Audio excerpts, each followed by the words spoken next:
Welcome, ladies and gentlemen, to the European Brawlhalla Pro Series Week 2. It's going to be awesome. That's what I'm talking about. We got all new matchups now. We're going to be fighting in crew battles today.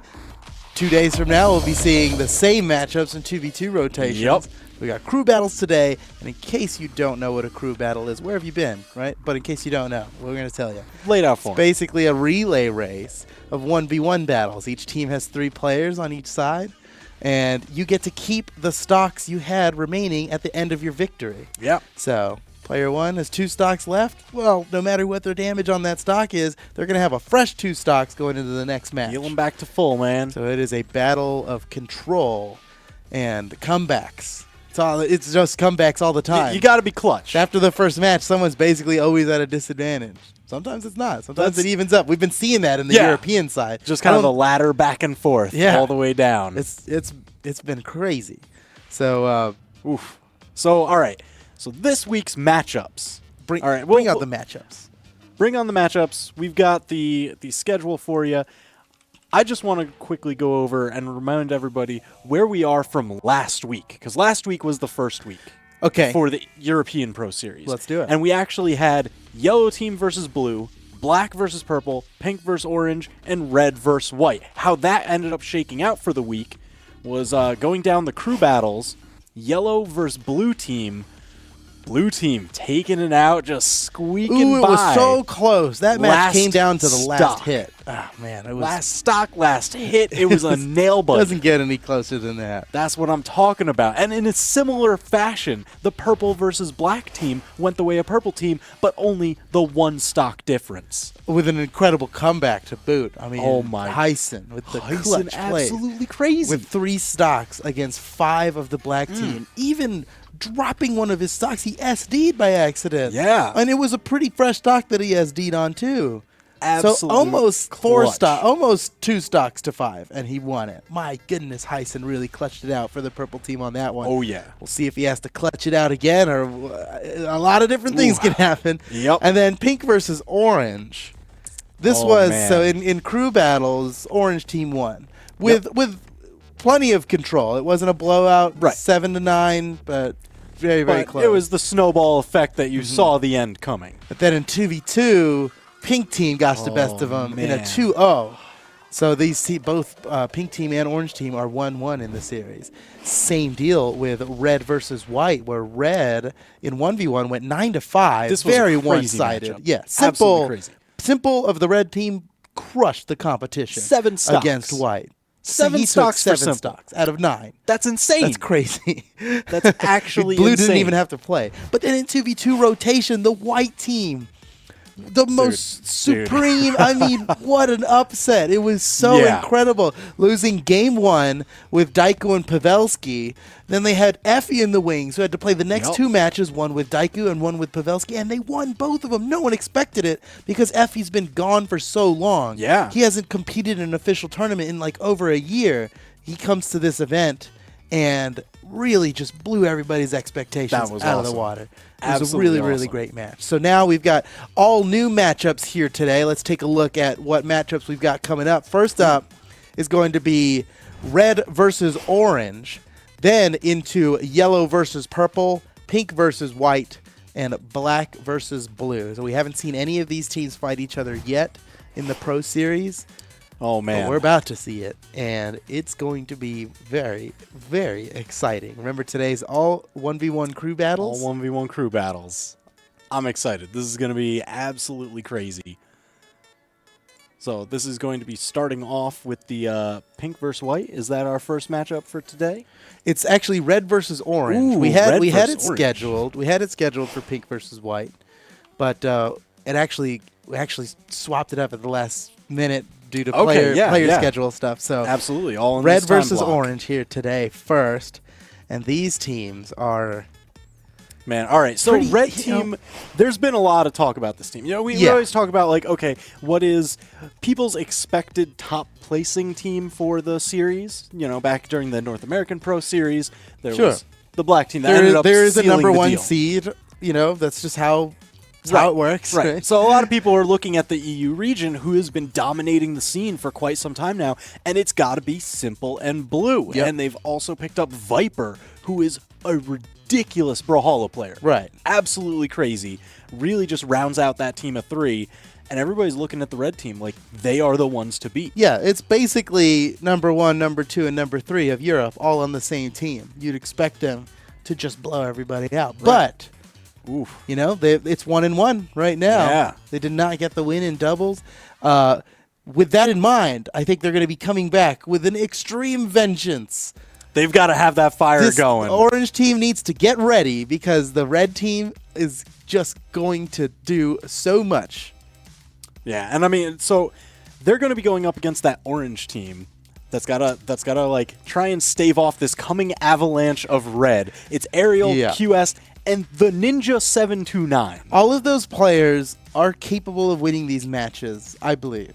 Yeah. Absolutely. Tournament history would dictate that red team is way ahead of these guys in terms of results. Yeah. So, and considering the previous loss, I think red's gonna be coming back. Orange is gonna have to really dig in their heels and fight with everything they've got, because any matchup between these 3, any one of them on either 3 of each side is favored to the red team by a long shot in terms of seeding, in terms of tournament history. Yes. And this is 1v1, right? So it comes down to matchups that they fought many times before, and players like Blue have won over and over in tournaments of 2019. Yep. Yeah, because all the seasonal championships. I mean, even when he goes down to the lower bracket early, he still clutches it out and makes it all the way. The previous the spring championship that just happened here in 2019. Yep. What did he win? 13, 14 matches in a row? Yeah. After getting knocked down to the losers bracket early. And he crushed the competition all the way there. Oh, my goodness. So, orange team, this heavily favors the red team. You know, that's got to be on the red team's mind, right? We should win this. We're supposed to win this. That might take a toll on them. Orange team has they kind of have nothing to lose here, right? Everything to gain and nothing to lose. No one's expecting them to win. They've got fans out there that are hoping they win, but no one's out here like, oh yeah, orange team for sure. Maybe there are a couple people out there who are. You got to be. I mean, orange team, they've got some great personalities, right? QS, a great guy, man. Ariel, if you met him, he's awesome. So you just gotta. We're just going to have to see what happens. I got to tell you, like I mentioned the Ninja earlier, just because he's had amazing breakout performances over and over again. Yeah. Just because every time, he takes out some massive name player. I mean, during last year, took out Addy Mestic during a tournament. Yeah, that was like people were like the first time we've seen Addy Mestic not make it to a top 8 in years. Yeah, they're just like the Ninja because of the Ninja. Okay, who is this guy? Who is this guy? And sure enough, that was not the last time you saw his name. Now it's been popping up time and again. Yeah, and he is a lot of Sidra too, Cannon. Yes, I wouldn't be surprised if he picked Sidra the whole way through this today. He's a Kingslayer. Yeah. He can beat anybody. But he hasn't been consistent in doing so in tournaments. So, but in a crew battle, it only takes that one game. You only get one chance. There's no second set. There's no adaptation period. You got 3 stocks to your name for your team, and that's it. Got to perform so if the on Ninja, the dot. If he could just take those 3 stocks real quick, before there's any time to adapt, he might just be able to do it for the orange team. Jeez. We keep talking about the orange team. We've got a highlight video of their previous matches, talking the 2v2 rotations that happened last week. Let's take a look at some of the matches that orange team has fought and what they're capable of.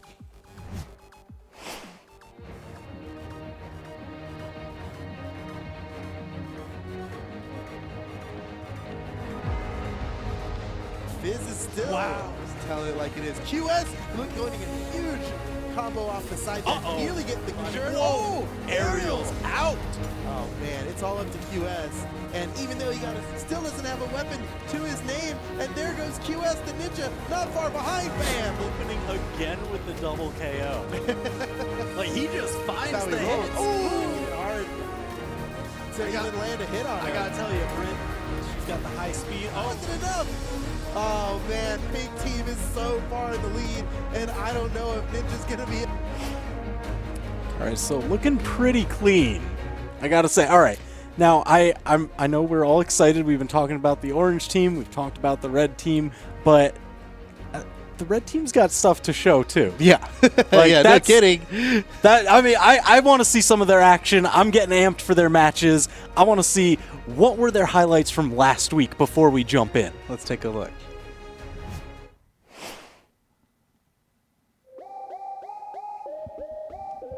Throw and but Viper gets around it, and Daiku's in. Oh man, dang!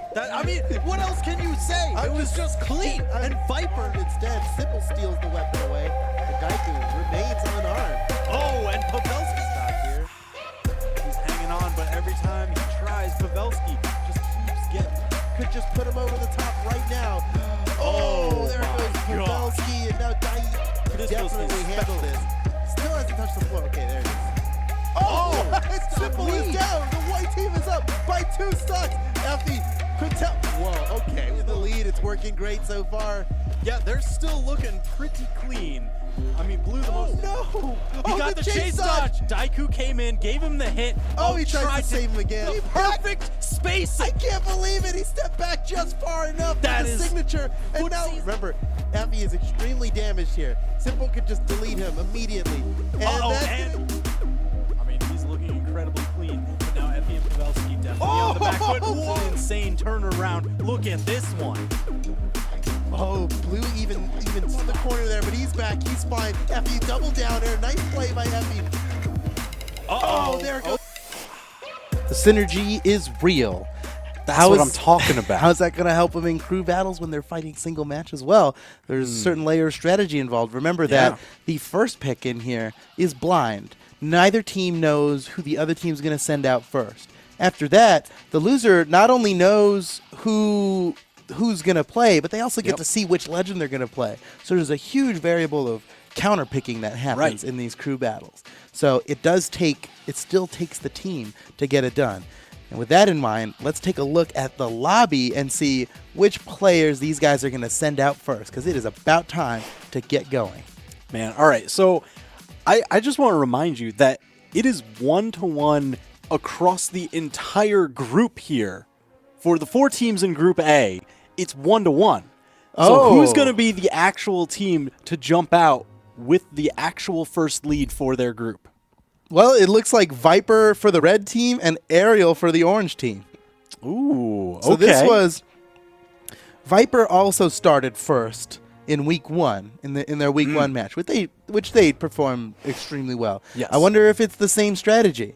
Viper, then Simple, then Blue. It worked. Why don't fix what's not broken, right? Blue is an incredibly strong anchor pick. I got to tell you, we talk about his mental fortitude, being able to go those 13 sets in a row. You just might have to go 5 stocks in a row, 7 stocks in a row. He did it he's totally prepared. Perfect choice for the anchor position. And how about Ariel? Ooh, all right. So Ariel, he's been around an absolutely long time. You see that? Yeah. Rank 16, 18 top 8s to his name. He's been around the block more than a few times. Almost $4,000 in esports earnings. He's looking to rake in some more here for his team. Let's see. So in the past, in the previous matches that these guys have fought in the Pro Series, neither of them took out the opponent that they were facing. Ooh. So one of them is going to break the streak here. Somebody gets the redemption arc. Somebody just continues the downward spiral. Who's it going to be? Well, this is it. Red team versus orange team in the Brawlhalla Pro Series. Viper versus Ariel. It all comes down to this. There is no second chance here. And Viper with an early start, but Ariel dodges out of it real quick. Not too surprising, because Ariel, he plays Sentinel, another Qatar legend. So they've got a little bit of the mirror match going on, but right now it's been kind of playing Ariel with that hammer, looking to get that early damage. But I got to tell you, Viper has just won out these trades more often than not. Well, Ariel not too far behind, but you're absolutely right. Oh, wow, that definitely would have killed. You got to watch out for that signature. That off the corner, it's brutal. It sends you in a perfect direction. Not a lot of force, but also a very nice trajectory. Ooh, and this is, I get so scared every time that they go into Thunderguard Stadium, that center channel with Qatars. anybody could get knocked out. It can be very deadly. These guys have had a lot of mirrors here so far. We've seen 2 clashes already, and they just both mirrored a weapon throw at each other. Nice neutral air. That's it. Aerial didn't even try to get back up. He knew. That was Viper clutch. got the best of him right there. The teardrop throw for the setup, forcing out the dodge, and just spike him with the nair. Just the bottom part of that nair hitbox. All right, heavy weapon versus heavy weapon here. Hammer versus axe.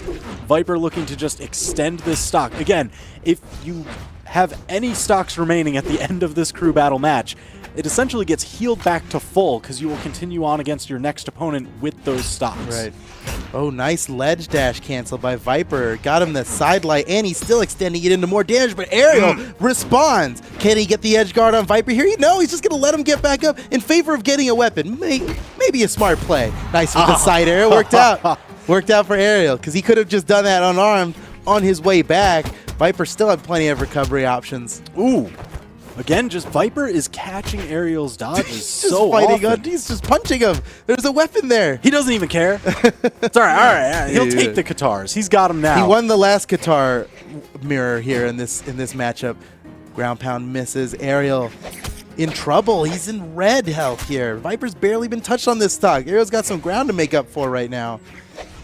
And now without a weapon, punches him out of the way with the hammer, and he dies. Just enough. Don't worry, that was Aerial's strategy. Now he's definitely got another pair of Katars on the way, as he died immediately after grabbing the hammer.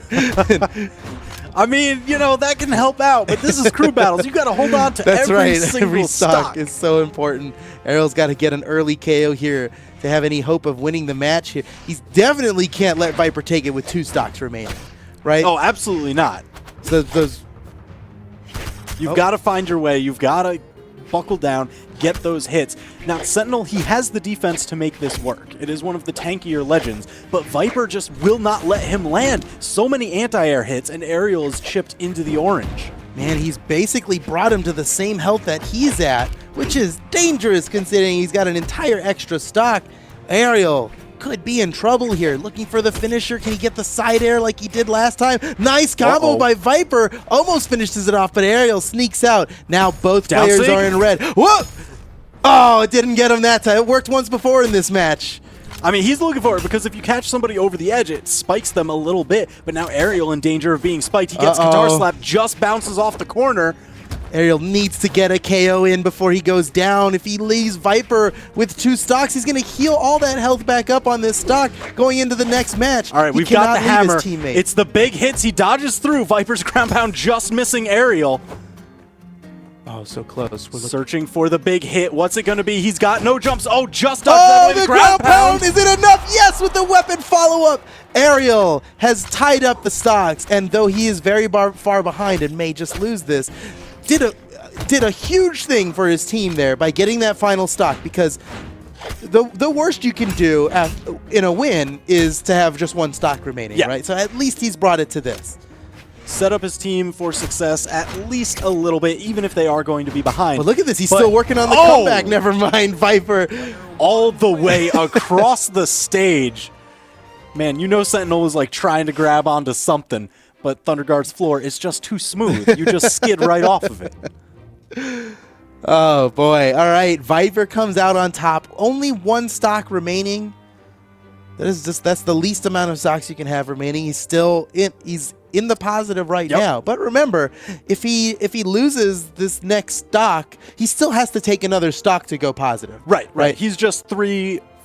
Right. If he gets knocked out immediately, he'll just be his 3 stocks versus it's a tie game once again. So he's going to go into this next match with 1 stock remaining, and he'll have a shot here to take a stock, maybe 2. We've seen crazier. Maybe he could take more stocks off of that. But it's important that he goes positive here, or else this win that he just got was in vain. Right? I got to tell you, I love the choice from the orange team. They're sending out the Ninja 729. Oh. Now, Cannon, it is an explosive weapon in all sense of the word, because if you catch somebody's dodge, you can take them for a ride for like a 5-hit guaranteed string afterwards for a ton of damage. And if you're looking to just delete all you need is the one stock off Viper. That's a solid way to go about it. Yes. And the Ninja, you know, we were hailing him as the Kingslayer earlier. Yeah. He, you know, it stands to reason that Red Team's going to send out Simple after Viper's done. You got to The plan imagine. is just finish off Viper, and then the Ninja is the one on the team that can take out Simple, because last week Simple took out 7 stocks on his own. They can't let that happen to them. They have Absolutely learned. not. They've learned from their opponent's mistakes in the previous match. Now they know. So I think that's the strat here. I think they're worried about Simple, and the Ninja is their answer to Simple. But I got to tell they you, still got to finish off Viper. the map bans just immediately. What are the smallest stages? That's all we're going for. Like, no platforms to jump up away from the cannon. It's just you, me, and some flat horizon. Well, let's see who that works out for, because really with these matchups, it could go either way. He's switched his character to Bodvar. Ooh. It's interesting. And I'm guessing that has something to do with only having 1 stock remaining. Yep. Maybe he feels like he can make more out of a single stock with Bodvar than he can with Ragnir. But that's what's happening right now. So Viper versus the Ninja 729. It's the player he's going up against now. Remember, Viper, with only the 1 remaining stock he had from the previous round that he won, doing a great job on the Ninja so far here. Viper looking like he could go positive in this crew battle. I mean, he started out with the hammer. That is big damage per hit. He doesn't need a lot of those to be able to just start off strong and go positive. It's looking good for him so far, but the Ninja... Oh, what? yes! Oh, he had nothing left to continue that combo. It nearly got the KO, but a great start nonetheless for the Ninja 729. Viper praying for a hit there. That was a wide hope for Viper. Yeah, now both players in the red. You see Viper kind of taking this. He wants to play the footsies game. He doesn't want to get caught out. He needs to play exceedingly safe because he's only got the 1 stock. He definitely wants to go positive. He remembers how much damage he took the last time he got caught out by the Ninja. Right. You don't want that to happen again. Viper's health right now is the result of like 2 stray hits and 1 combo. He's already in the red. The Ninja threatening with those cannonball shots. All right, unarmed. This is Viper's time to yes! Viper's done it. He's gone positive in this crew battle by taking 4 stocks to his 3. And the Ninja, even if he gets the KO right now, the damage has been done. Viper and the red team are now in the lead. And you see Viper now, he's going back again to that heavy weapon. He thinks, why just go for 1 when I could have 2?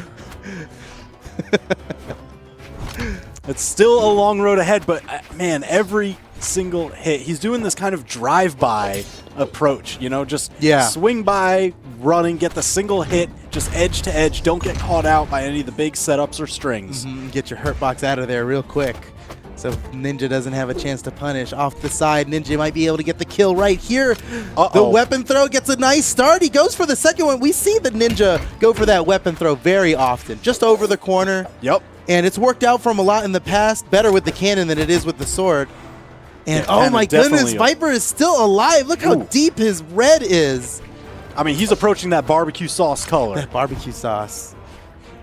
It looks like Viper might actually be able to take another stock from the Ninja. That'd be 5 total stocks for Viper. He can manage to do this, and it's looking good. The Ninja's in kill range now. Plenty of the signatures from Viper could do it. The Ninja's in trouble. The weapon throw, and Viper's taking out another stock. That is 5 total stocks for Viper this match. Wow, it's going to be so hard to come back from this. Don't let this be 6. Ninja, you need to find just some strong hit. Maybe not even that strong. The unarmed neutral almost knocked out Viper there. You just need something. Stop this runaway train that is Viper. Oh man, Viper, he could get another one. He could just delete the Ninja here with his 1 stock. That was dangerous. All so options were spent. Oh man, that was scary. Viper nearly had him there. With 1 little error from the Ninja could have been that entire stock. Okay, and an uppercut off the ground is going to do it.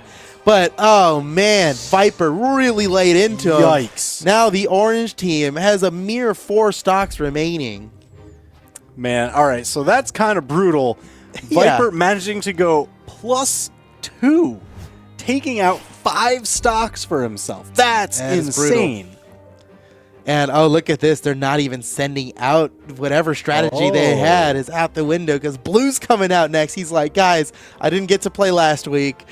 Okay, all right. let me get in there.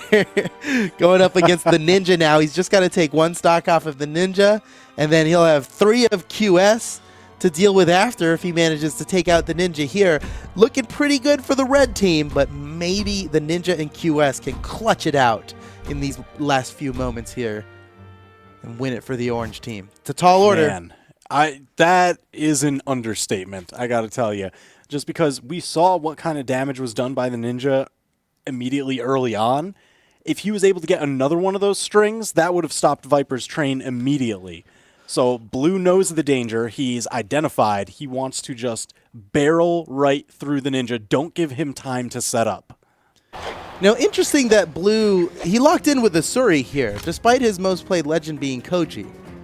I wonder if that's just for the Ninja and he's going to switch it up next round when he goes up against QS. Like maybe this is his 1-stock character, just like Viper apparently had a 1-stock Bodvar in his pocket. I mean, a Suri on Shipwreck Falls is a really strong pick. That is a good pick. You've got spiking neutral signatures all over the place. Your weapons are great at edge guarding. So you just have a lot of paths to take out a stock early. Yeah, and with that, and with such little wall, those vertical reversals like her Qatar neutral sig can be so potent in this stage because there's just more opportunities to land them than there are on other stages. Ooh. Ninja nearly gets that string. Still, the hits did a lot of damage. Damage just about even so far. The Ninja only with the 1 stock remaining from his previous battle. Oh, that weapon throw again! Oh my goodness, it keeps working for the Ninja. Nobody else does that. That is the Ninja special. And it just worked yet again. The Ninja now a lot of people bringing this back. They'll do like the high teardrop tosses. He cuts those slim angles just down the wall. Oh, I don't think he touched the ground. The Ninja's in trouble here. That's his last thing. Oh, with the side air. Smart play. That's the thing about cannon mains. They know how to use their side airs to just clip those bottom corners, still make it back to the wall. Now without a weapon, punching Blue out of the way, but still near the weapon. Grabs it. Oh, okay. Just barely avoiding death there. Blue looking to finish this off right now. The weapon out of his hands, in his hands. He's really getting a lot done with these weapon throws. And Blue, so close to getting the finisher. Can the Ninja take another stock off of Blue? He's in orange right now. It seems possible, but Blue just keeps knocking him around. Look how hard that weapon throw hit him. Anything will get a KO now. There's even no a neutral stable light ground. Nowhere to catch your footing. The Ninja in danger. Blue covering that corner. He doesn't have a weapon either. Oh, a neutral light. So damaged that a simple neutral light with the sword mid-stage gets the KO. And Blue, he's got some wiggle room. I loved watching that. He was threatening the corner with those sword downlights. Okay, if you just peek your head up, I'm going to get that downlight, and that's a kill confirm that's going to happen. And when the Ninja finally decide to come up around the corner, I'm just going to bait your dodge. I'm going to slide on back, cover the dodge with the neutral light. The perfect mix-up. Now look at this. This is a position we have seen before in the Pro Series now. 5 stocks to 3. Does that remind you of anything? I'm talking about... All right, calm down. Calm down, QS has to dig in right now and make the ultimate comeback. 2 stocks off of Blue, then 3 stocks off of Simple. Can QS manage to bring this back for the orange team? He is the anchor. He is their last hope. All right, well, if he needs to manage to stay alive against the likes of Blue and Simple, Thunderguard Stadium is a good pick to start that comeback. Yeah, I think so. He's playing Hattori. He can get a lot done with Sword in that center channel. Spear as well. They're both great for it. Yep. There's a lot of room for him to try and recover, maneuver back against Blue's edge guards, not really get caught out. All right, here we go. Now remember, Blue, he's starting this match with 2 stocks. That is the 2 stocks he had remaining from the previous battle. And even if QS manages to beat Blue, he's still got 3 stocks of Simple on the red team to go after this. It's going to be a difficult one for orange team, but hope for the best for QS here. Maybe he can get it done. Blue, so far, seems to have control over this match. Just small hits here and there, getting them. Now QS taking a significant amount of damage. Yeah, I got to tell you that Qatar ground pound, you don't think Qatars do a lot of damage per hit, but that one hits like a truck. That is the hardest hitting move in the Qatar kit. Again, threatening the corner. What's it going to be? Blue just knows. He knows what QS wants to do. Oh, man. He's just like, nah, I'm guarding that weapon. You're not going to grab it. Like a savant, just knows exactly where QS wants to be. You cannot land. And he didn't even get to land. QS now with 2 stocks remaining. Blue might not even let Simple play. I mean, he's doing a fantastic job of just weapon starving, guarding the ground. And now that QS has the spear, what's the play going to be? Oh, tosses it away. This is going to be rough. Down in the center channel against Qatars, Blue just commanding so much space. QS finding his way. He's got to get these big hits with the sword. Just anything, but Blue keeps interrupting with these Qatar neutral airs. Blue's movement is just pristine right now. These fadeaway Qatar nairs. I mean, that's such a close range move, right? He's got to really put himself in harm's way to get that move. Nice recovery, just barely clipping QS over the corner there. QS, he's in trouble, man. In orange now on his second stop, whiffs the ground pound. Blue coming in to take advantage of the mistake. Didn't follow up for a KO, but he doesn't need it. QS once again narrowly escaping death here. Trying to take 1 stock off of Blue, and Blue takes another one. This is it. This is Orange Team's final stock right now. Red Team still with 5 remaining. It seems unlikely for a comeback here. This would be just the most insane thing ever. I gotta tell you, QS can bring this back. Look at Blue, man. It would be absolutely ridiculous. Blue has just kept him on the back foot. These kind of stuttered Qatar airs really just keeping him off rhythm. You don't even get to find like a sense of pacing for Blue's attacks. Ooh, almost got the spike down the center channel. Oh man, Blue's looking like he might 3-stock QS. QS hasn't gotten a hit on him yet. Yikes. I mean, we were talking about the red team really wanting to take a solid victory this week after going 1-1 last week. Yeah, well, it looks like they've got crew battles locked down. Oh yeah. These are the 1v1 kings on this team.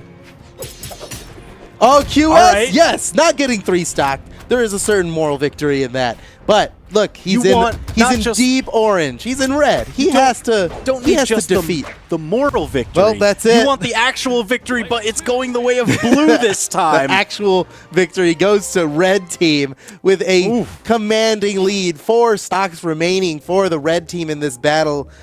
I got to tell you. My goodness. All right, so they have looked consistently great in crew battles week after week. Like last week, Simple taking 7 stocks. This week, Blue just running through, closing it out because Viper took 5 to his name early on. Yep. They seem like the crew battle powerhouse in this Pro Series. It really seems that way. I mean, so far, they haven't played all 3 players in any of the crew battles that have happened in the Pro Series. Red Team is just dominating. Kick back and relax, man. Your teammates have this. You chose well. That's what we're talking about. All right, so now Red Team now has that record of 2-1. 2-1, that's right. They did lose the 2v2 rotation battle against White Team last week. So coming up next, we've got, was it Yellow Team versus Purple Team? Yes, Yellow Team versus Purple Team. That's Agzo, Hermison, and Machete of the Yellow Team versus Goosey, Mini, and the legend himself, Hyson. Ooh, Hyson. Hyson has proved himself to be quite the adversary in crew battles. No kidding. He really, really performed well last week. Let's see if he can keep up the performance this week against the Yellow Team, who has a lot of talent on their side.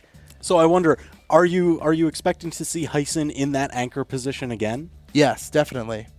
There's no what. If it's not broke, don't fix it. Like it's not broke, don't fix it. Phenomenal in that anchor position. Just leave him there. He knows his job. Let him be last. He's the clutch master. They know this now. Whether they didn't know it before, they know it now.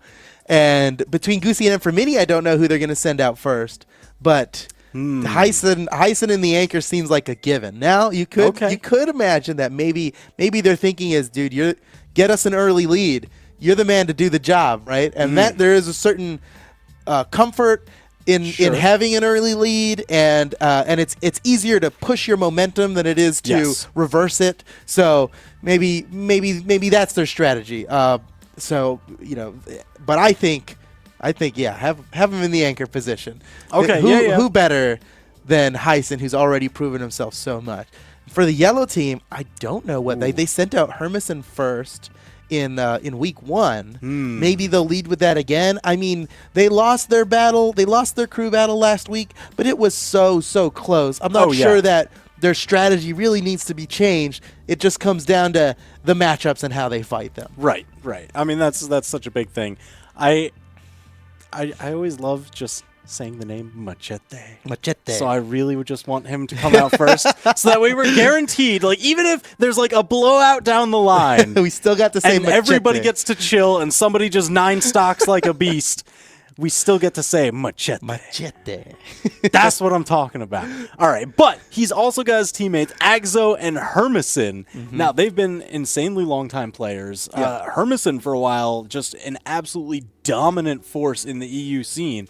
And Agzo, we see him time and time again in top 3s. So, I don't know. You said their strategy might not really matter that much because last week's was so close. But if you had to pick, who out of those would be the best for the anchor position? For the anchor position, I think Machete.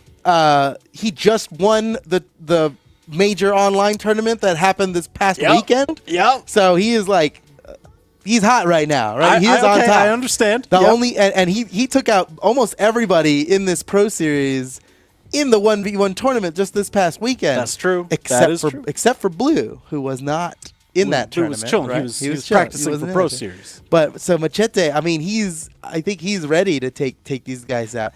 Either lead with him or have him in the anchor position, or another great strategy, I believe, is send Hermison in with his legendary Queen Nai pick, right? Because we didn't see him play Queen Nai last week. Maybe Queen Nai with that super high defense. I mean, now, your anchor's got to be heavy, right? I don't the heaviest disagree. Character in the game. I don't disagree, but some might say you're biased. You just want to see the Queen Nai pick. Some might say. Lead with Queen Nai. That's the way to victory. But Hermison has had incredible success with that legend in the past. He is one of those players that, he was notable for that legend.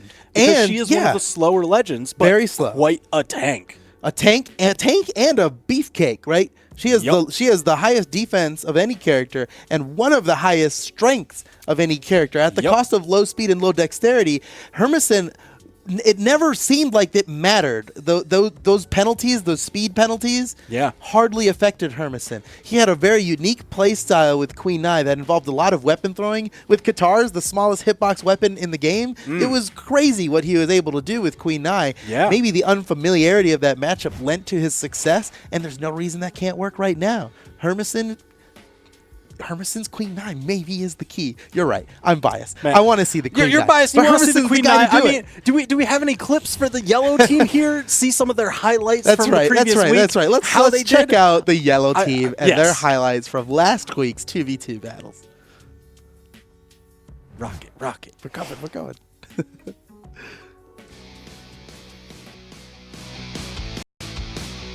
For Acno and Zero here. Oh, all right. Start. With the ground pound down. Oh, we made it to the other side. Okay. Yellow team's in big trouble. All right, he's got that big hammer though. Acno. Not enough for the KO on the Machete. Hermison lands the side stick, but still Blue Team's on. Wow. Combo. Final stock and getting Oh, General. Okay. All right. For the sake of extending the combo, he basically killed himself. Oh, the lever throw. It's getting fancy. Now against Hermison, he's trying to just end going in. Nice. All right, so Hermison was rocking a lot of spear work, but we saw more of the Bryn there going for the act. 2v2 is a very different landscape, all right? A lot of these players have different characters for 2v2 than they do for 1v1. Right. But, I mean, none of that is going to go unanswered because there have been some crazy plays from the purple team. I mean, you were talking about Heisen just being an absolute monster, Goosey and Mini, absolute 2v2 monsters, and they've done a lot of work in 1v1 themselves. I want to know what kind of plays, what kind of picks they're going to have. So let's take a look at a little bit of their performance from last week. Maybe we'll gain some insight here. These next few hits are going to make or break this match, I feel. Oh, a double KO off the side. And now black team takes the lead by 1 stock, but not by, there it goes. The lead, get an attack. You need to be careful how you punish certain moves. Whoa, Adimestic sent off. Adimestic sent off the top by Goosey. Now they're looking to take down Cake as well. There it is. I'd say their lead is pretty much, their lead has been negated at this point. In the most high-pressure situations, he's dead. Oh, this could be it. Yes, and for many, Brand gets him as well. He is the eliminator. Is he going to save Adimestic here? No, Adimestic. Save Adimestic here? No, Adimestic. Knew it was too far. Yeah. And risking it any further would have just gotten. Combos. Let's go purple team. Great conversion by Adimestic. Punishing it, taking their stock, bringing them to crying. There goes Adimestic and the Brand. Adimestic didn't want to go for the finisher. The Brand was alone, but Adimestic took damage while all that was happening. Adimestic didn't want to go for the finisher while Dobrian was out there. And now Dobrian was it's the an even healthier of the 1v1. two. Oh, hi. All right, so looking pretty clean there. Strong plays, great synergy. Purple team definitely has what it takes and hot off their 2-0 lead. So that's something else you got to consider here. Purple team, they're 2-0 in the series. Yellow team is 0-2. Man, how's that going to affect? It's a lot of momentum going. I mean, especially after the clutch plays of Heisen in the crew battle last week, they've got to be feeling pretty good. So let's head over to the lobby and see which players these guys are sending out first. I've said it before and I'll say it again. It's a blind pick. You got to remember this is blind pick. Neither team gets the luxury of counterpicking who they're sending out. Looks like they're sending out Agzo first. I believe that's who they sent out first last week as well. And Goosey coming out first here. This is captain versus captain right now. They're leading their teams to victory here. But only one of them can come out on top.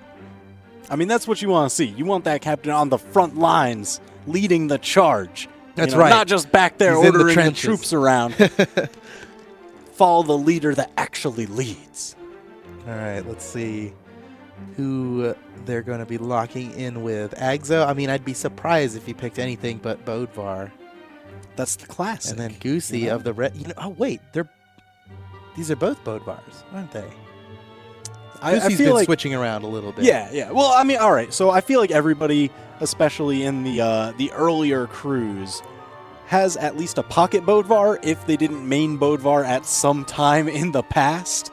Because he is kind of that, he's the box art character, right? Right. He's got the very fundamental moveset. Like, it just does exactly what you expect it to do. He's got the sword for the quickness. He's got the hammer for the strength. Just a good all-around. Oh, my gosh. This is completely different. Throw everything out the window. This all looks really different. Ooh. Agzo's playing Thor, which I have truly never seen before. And Goosey playing Wushang is also a bit of a surprise. What's going on here? Why? We've been seeing more and more Wushangs lately in the NA and EU scene. Yeah. Has anything happened recently with Wushang that would warrant this? Is this just a trend? It's a bit of a trend that, a lot of the top players are agreeing that the gauntlets are an incredibly strong weapon. Right. So if you go for kind of just nice mid-range stats plus some extra dexterity to get those gauntlet strings and combos going, Wushang is an incredibly strong pick. He's got fantastic signatures. He's got the spear, which is a great weapon in and of itself.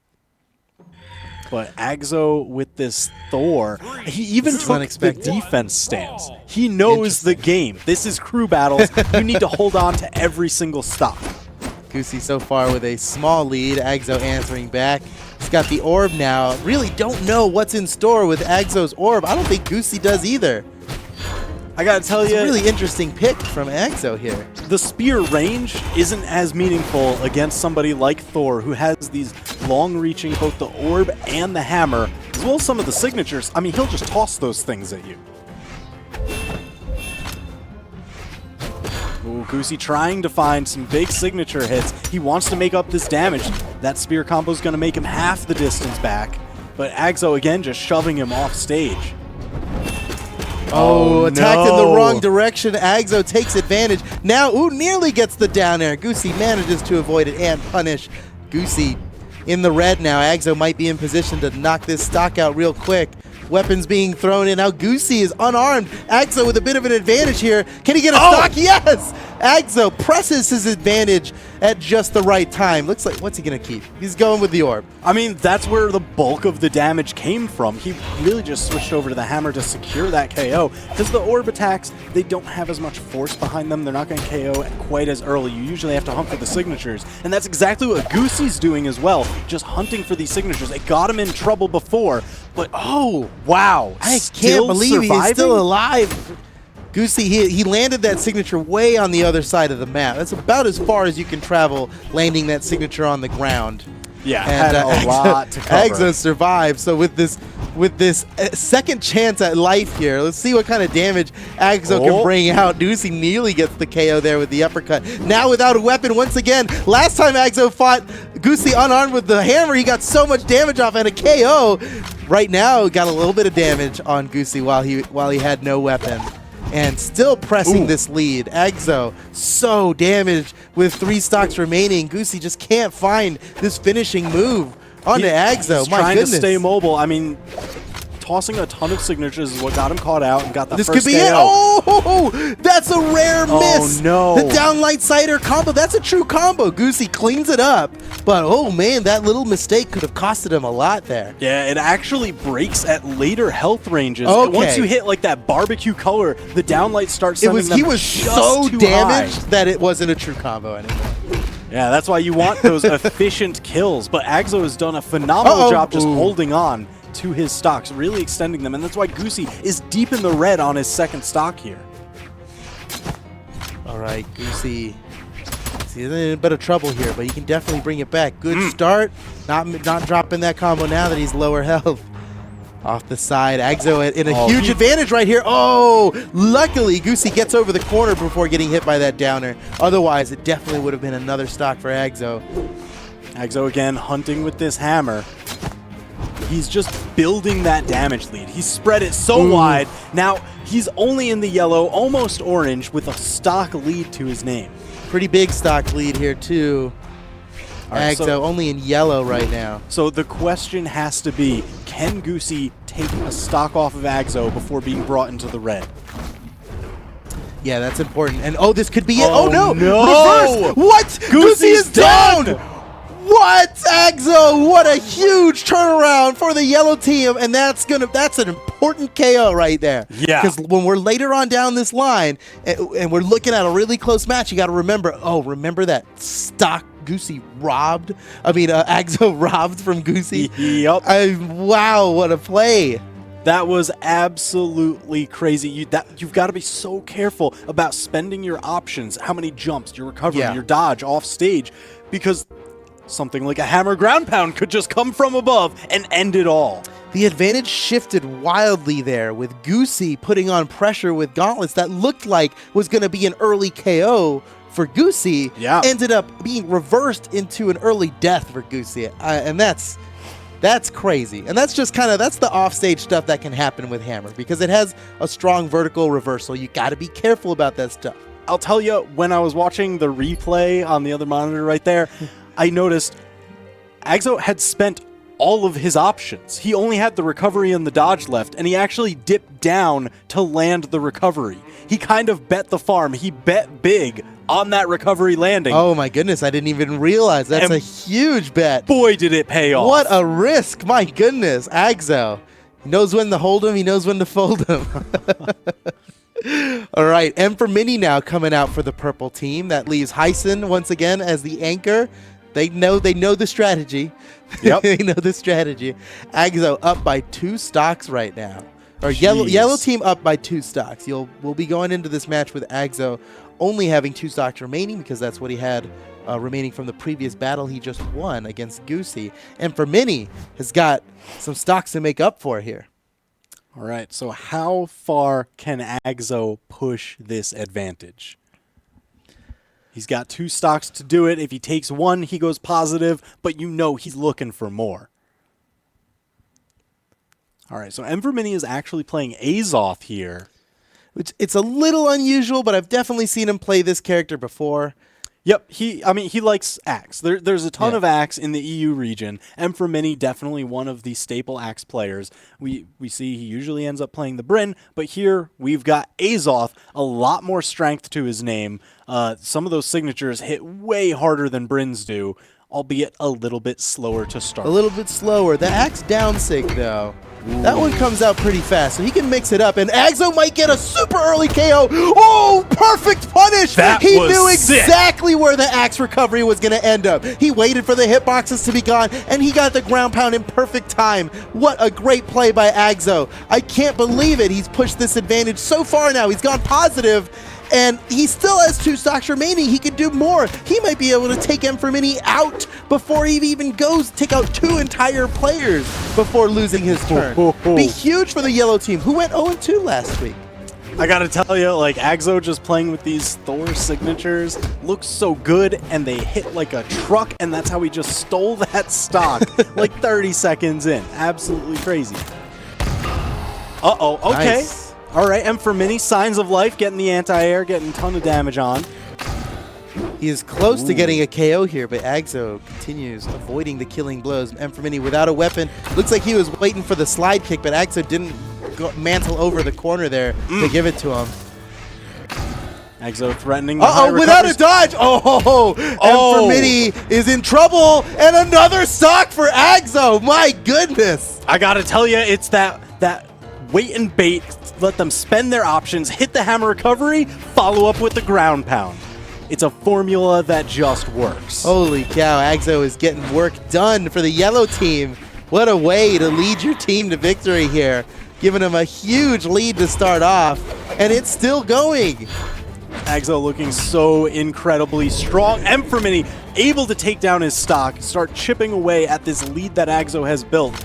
But, I mean, Agzo's already gone positive. Like, he's sitting pretty. Yeah. Oh, yeah. He's definitely sitting pretty. He can just fall off the stage now, and he'll still have done great things for the yellow team. Meanwhile, Mfremini absolutely needs to take this stock. He cannot let Agzo take out 2 players, because whatever happens in this stock is going to get healed up in the next match. It's really important for Mfremini to win this one right now. And this one's going neck and neck, just trading big blows back and forth. Oh, this could be it! Agzo's in trouble! Oh, he sneaks got the up. touch. I can't believe it. He snuck up there. Oh, no. Now he's getting... Oh, up to the other side? Okay. Yep, smart rotation around. But now again working on the edge guard against Mfremini.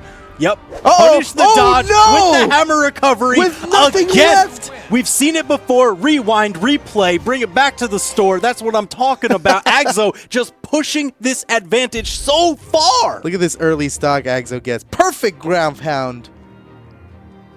Wow, that was crazy, He's now taken 6 stocks. He's taken 6 stocks. He is taken 2 players himself.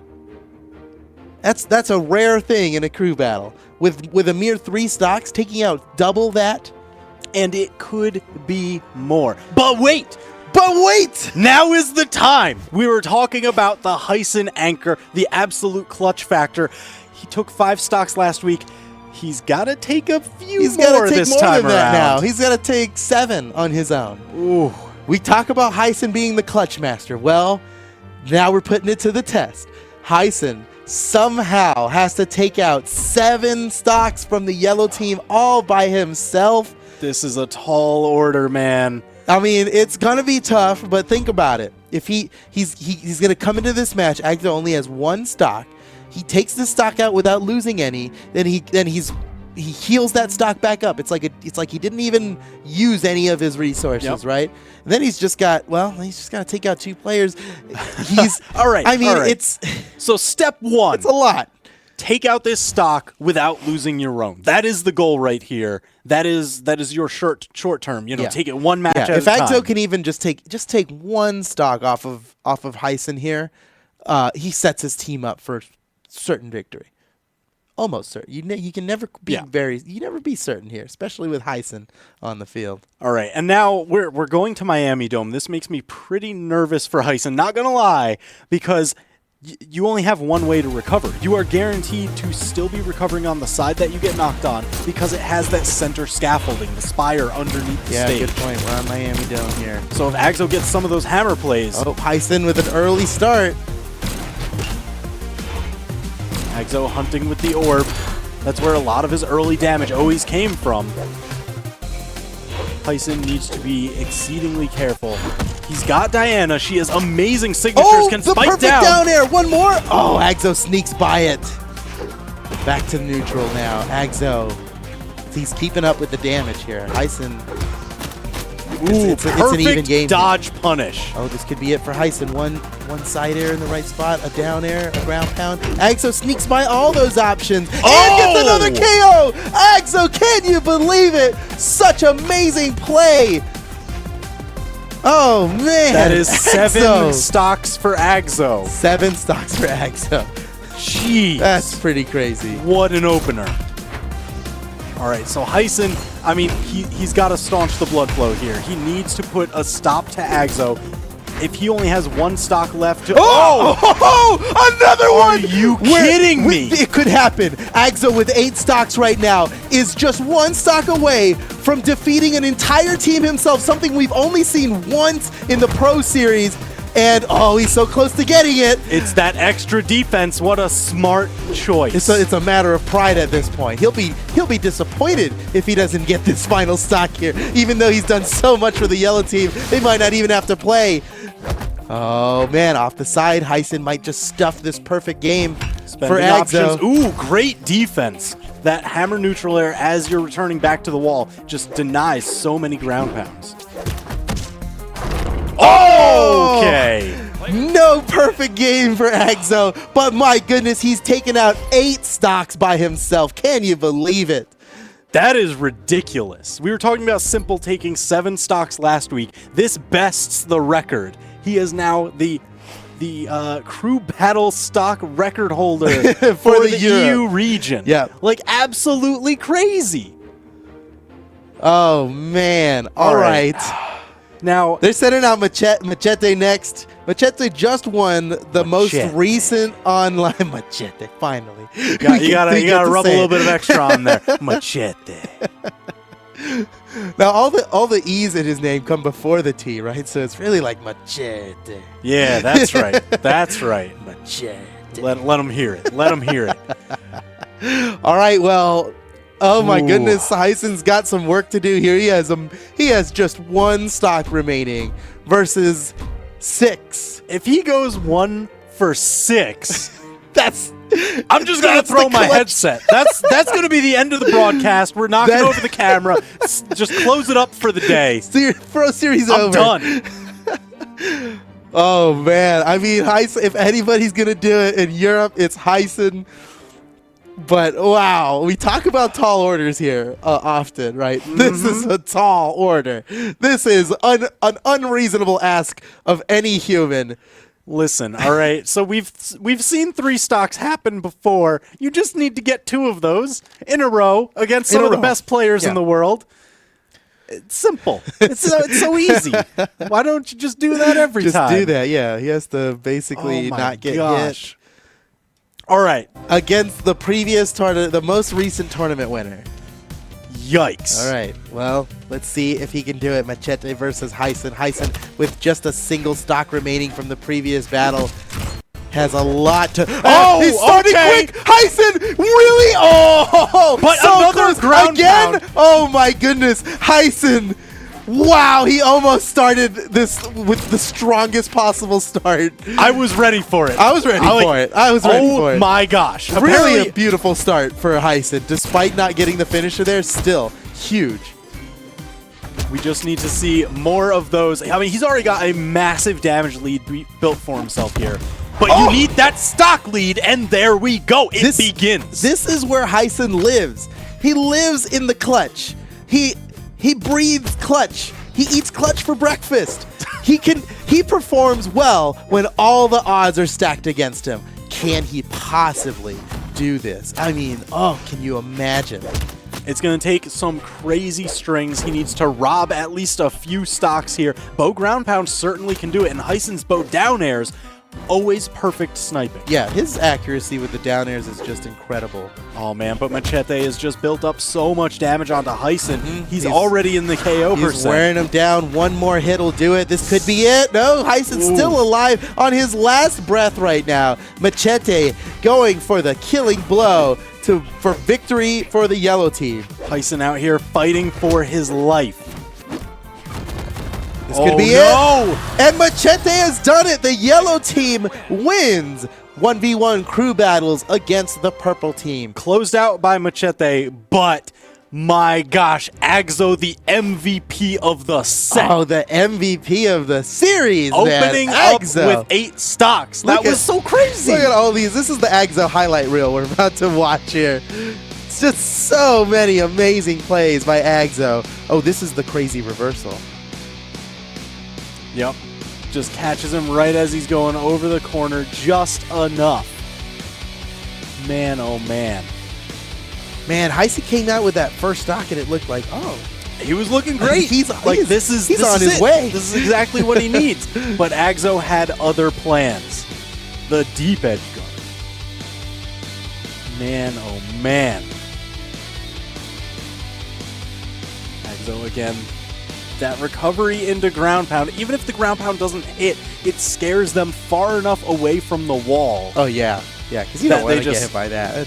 They still don't have the resources left to recover. It's so strong. Oh, man. What a game. Congratulations to the yellow team. They have annihilated their losing streak. I mean, that's a way to end it. Absolutely amazing huge play by Agzo leading his team into victory that we didn't even get to see Hermison. But up next, we've got a whole new match for you guys. This one's going to be exciting. It's pink team versus white team. That's 2D, Knees, and Fizz of the pink team going up against Daiku, Pavelski, and Effie. Let's talk about the pink team here for a minute here. Look, so we interviewed 2D. We talked to him a little bit, got some insight into him, his team, his strategies.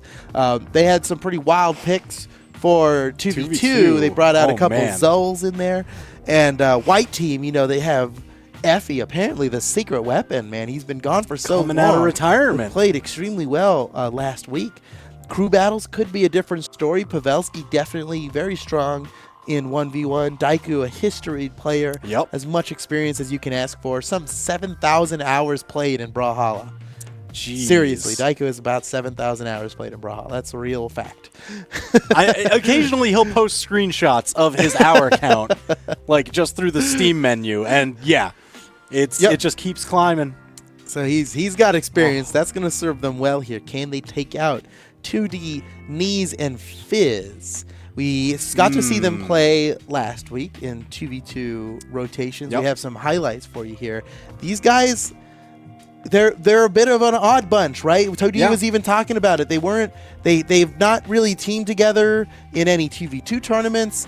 They were kind of like the remaining players for 2D to pick from, out of all the players he picked from. They're a group of misfits. They're a group of misfits. Yeah, they're a ragtag bunch of renegades here. Let's take a look at what they did last week. Get an insight into their performance. What are they going to do? Right now.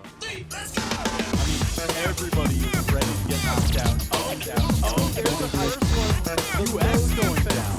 Wow. Low defensive Tory. I'll tell you Wind strength isn't that high, but it's certainly still higher than Hattori's defense. That's why US is deep in the red. Fizz when you're a stock ahead. That's a lot to deal with. US still surviving. Whoa! Airless support will reach over the corner. He needs to, because look how damaged he is. Disarmed of his weapon. Fizz might be able to finish him right now. Still doesn't have a weapon to it. That is the question. They're building up the damage that they need. Fizz is still alive and well. The ninja might be in trouble here. Ooh, that was close. Wow, another stock to deal with. Oh no, what? A stray weapon throw really high. And the dive kick does it. They are in a great position to just win this right now. That's going to do it. All right, so they were looking incredibly strong there. A lot of 2v2 synergy. I love the oddball picks, but today is crew battle day. So they're going to have to go against the likes of Daiku, Pavelski, and Effie, who also had a split performance last week with some crazy plays of their own. I want to take a little bit of a look at that, see what their highlights are, what do they have in store for us. Their 2v2 highlights are something to look at. Let's watch. Oh man, Simple is barely even touched this man. Chasing him all the way. He's not afraid at all. He just keeps on zooming out. That's the luxury when you still things apart, leave blown up shards. Oh, they're final to get mine. So upcharged, energize a small dream, leave it blown up large. Getting a lot of damage out. No holds barred, I go so hard till I break things apart. In just as many, not even as many seconds. All right, Blue off the top. They can take out Simple before going out themselves. A ground pound way up in the sky gets the KO. That's a Daiku came in, gave him the hit. Oh, he tried to save him again. It's not going to work. Nice fight this battle without getting hit a single time. He's pouring out the damage. He practiced one hit from death, but he's trying to make the play onto Blue. This could be it. Right now, Blue goes down. Not enough. It's so close though. Daiku can just finish him. So incredibly close. Oh my God, he just jumped gets over. away from that downlight. Now Simple one unarmed. Oh, full recovery. It's tough to come back from that one. Viper almost getting knocked out. That's not even contested. So damaged, but so is Blue. Oh, friendly fire KO. Pavelski kills Effie accidentally, but it looks like he got the KO Viper, sending Viper down to a single stock. This is huge for the white team. Can he get the finisher? Pavelski holding on to this stock is so huge for the white team.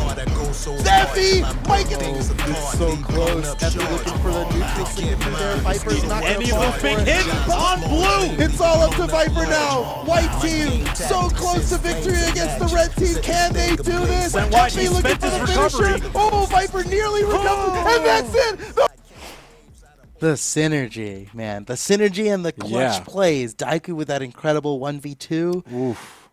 Effie and Pavelski, who have really not had much time to practice together. Because Effie, he hasn't even been around, and he definitely hasn't been teaming with Pavelski. But man, they were trading out their blows. I mean, they really got a lot going on here. What I like to call controlled chaos. You know, it's a lot of quick rotations, quick target swapping, and just perfectly dancing around each other. Yeah. So the white team, I mean, clearly underrated. Yeah. Underrated by a good bit here, right? Because they're the lowest seeded team in this series, but it really doesn't feel that way. They have got it going on here. I mean, given the fact that everyone in their group went for a split record last week, it's really just, okay, we've just continued on. Everyone is still on that even playing field. The clock just ticks down one more hour. So it's who's going to actually manage to break away with a bit of the lead. Now, both of these teams, they did get beat in crew battles last week. They were able to buckle it down in 2v2s. Yep, good point. So one of them is going to come just striding out ahead. The other will be forced to relive last week. Well, let's get into it and see who's going to be coming out first on both teams here. Last week, they sent out Pavelski first, right, for the white team, and then pink team set out. Ooh, I don't remember who pink team set out. Might have been Fizz. But Fizz is coming in for the pink team here with confidence. Popped in that lobby real quick.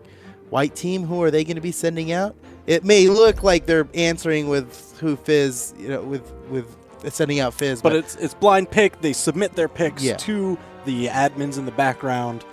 Huge appreciative shout out to them for handling all the production. Yeah, we've got a great crew with us, production and admins alike.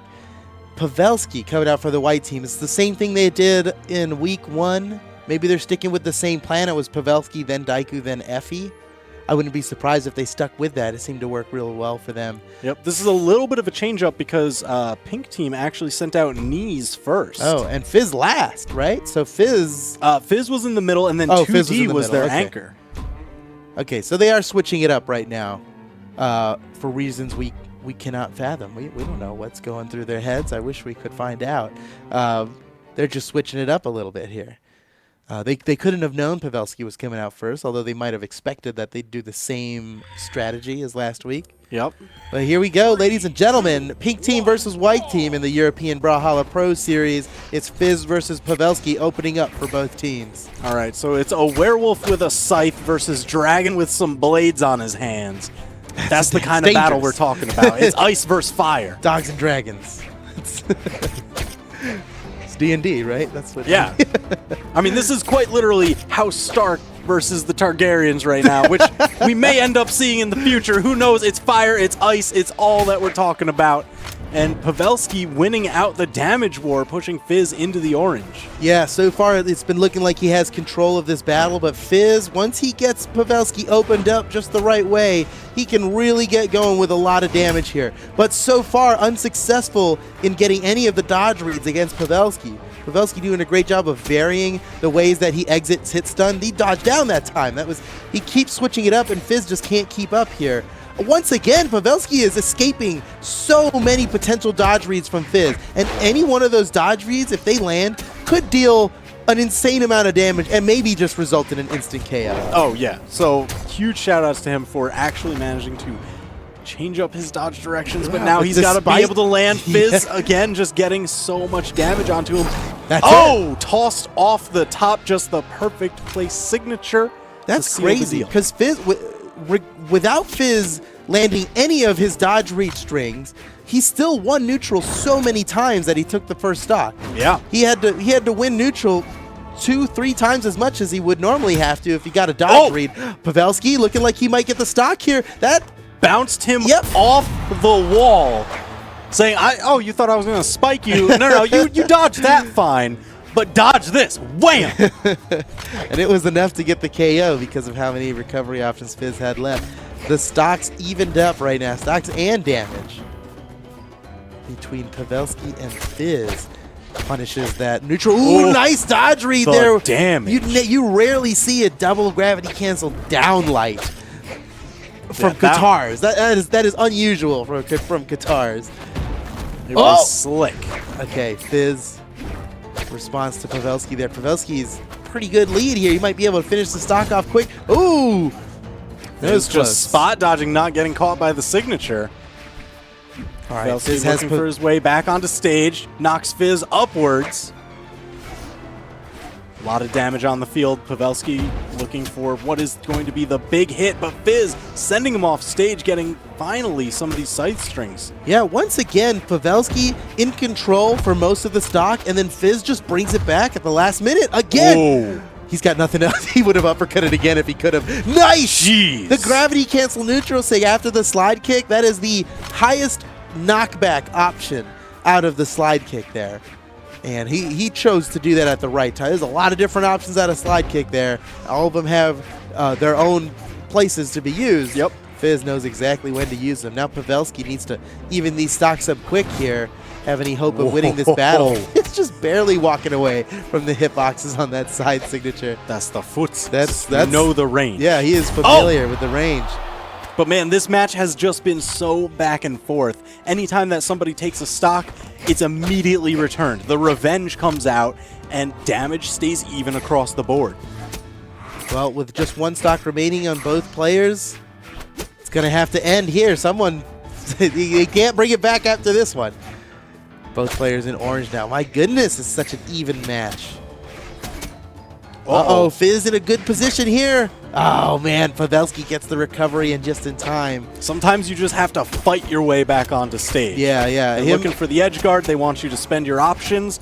Just hit him. He used it earlier than usual there, and for good reason. It was a great move against Fizz. Now, Fizz, ooh, that recovery would have gotten the KO. Pavelski narrowly avoiding death. Now is his turn to edge guard. He just lets Fizz come back. Woo! And gets the punish on him when he does. And again, the damage is so even between these two. It comes down to the next couple hits here, and Fizz! Dash jump, ground pound with sight. We were talking about that before. You love to see it. It's so quick. It's quick, it's unexpected, and the sweet taste of victory. He's drinking that game fuel at the end of in the end screen there. Man, what an even fight that was. But Fizz of the pink team comes out on top. Now he's going to have one stock remaining in the next battle against the next player on the white team. I can only imagine it's going to be Daiku, but maybe they switch it up. All right, so you want to make sure, all right, you've won your first match, but the only way that it actually matters and solidifies into a lead for your team is if you manage to take one stock beyond that.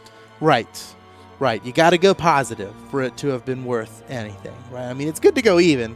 That's the least you can ask of anybody. It puts the pressure on them. There is something to be said for the mental state that it puts your opponents into, but you do not want to let them just kind of negate the work that you've set up. Right. It won't really have been a win if he doesn't take at least one stock off of his next opponent here. So who's coming out next for the white team? Looks like Effie switching up their order from last week. Effie now going second. Daiku going to be the anchor, which I highly agree with. The 1v2 that Daiku pulled off last week just shows he's got what it takes when the pressure's on. And you want that guy to be your anchor, right? He needs to be able to handle the pressure, whether it's a lead to finish off or a deficit to come back from. Yeah, you need the guy who can handle the pressure. He doesn't crack under it. He identifies what the path to victory is, and he will stay on that path.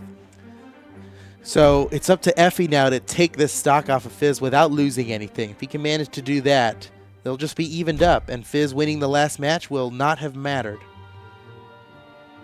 We've got 3 pretty different maps to speak of here. Effie is really leaving some interesting options open here. I wonder, I'm imagining Fizz wants to go to Twilight out of these 3 remaining. He's got to choose soon. It's the Looks like Mammoth. Oh, okay, going for the stable neutral pick. Oh, you know what? We're talking about Twilight being the Scythe playground. Effie's playing. Oh Fate. no! So that could be why he didn't choose Twilight. All right, I understand, especially since Effie is one of the early innovators of the Scythe back when that weapon first came out. Right. Yeah. Effie has labbed 1,000 different combos with Scythe on the wall in Twilight. Even off of this, he can do stuff with the platform there.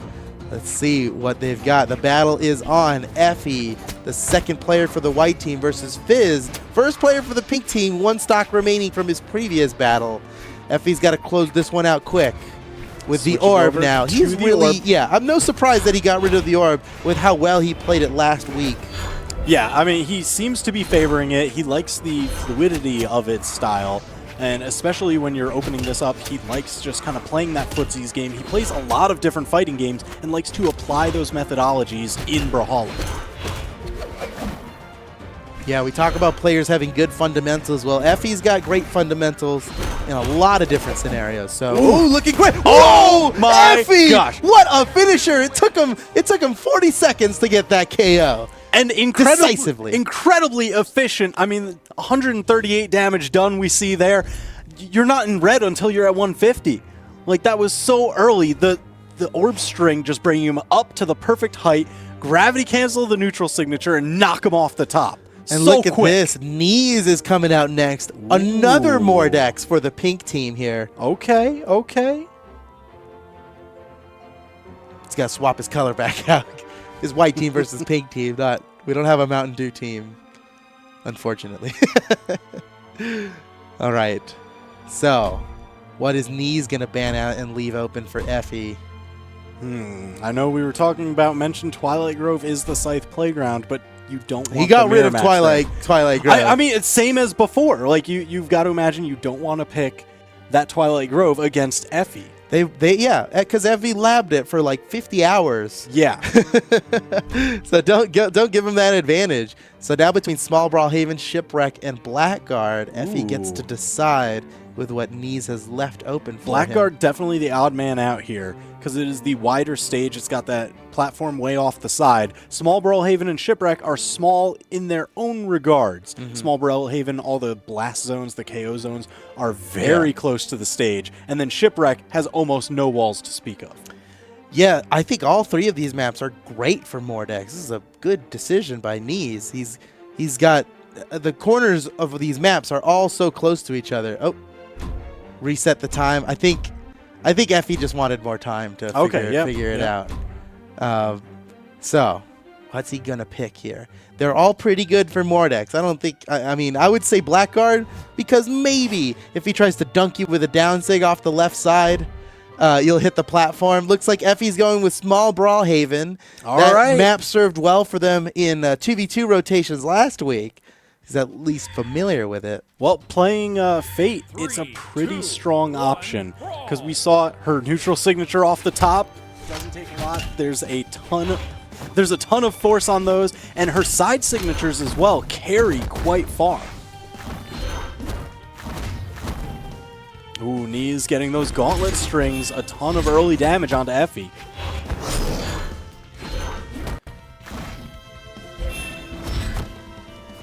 Knees really just looking, continuing this gauntlet damage. Effie's got to find a way to buckle down, get something started. He's looking for these fluid orb strings.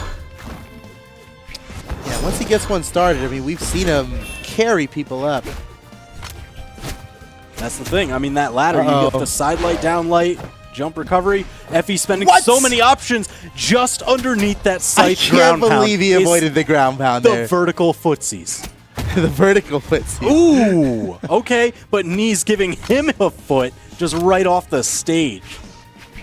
Knees in orange health now. Effie not too far behind, but this could easily be converted into a huge, huge lead. And he's already on the way, nearly a full stock ahead at this point. That's going to do it. Now an entire stock ahead, even considering damage here. Off the side, Knees really starting to take control of this match. Effie is in trouble.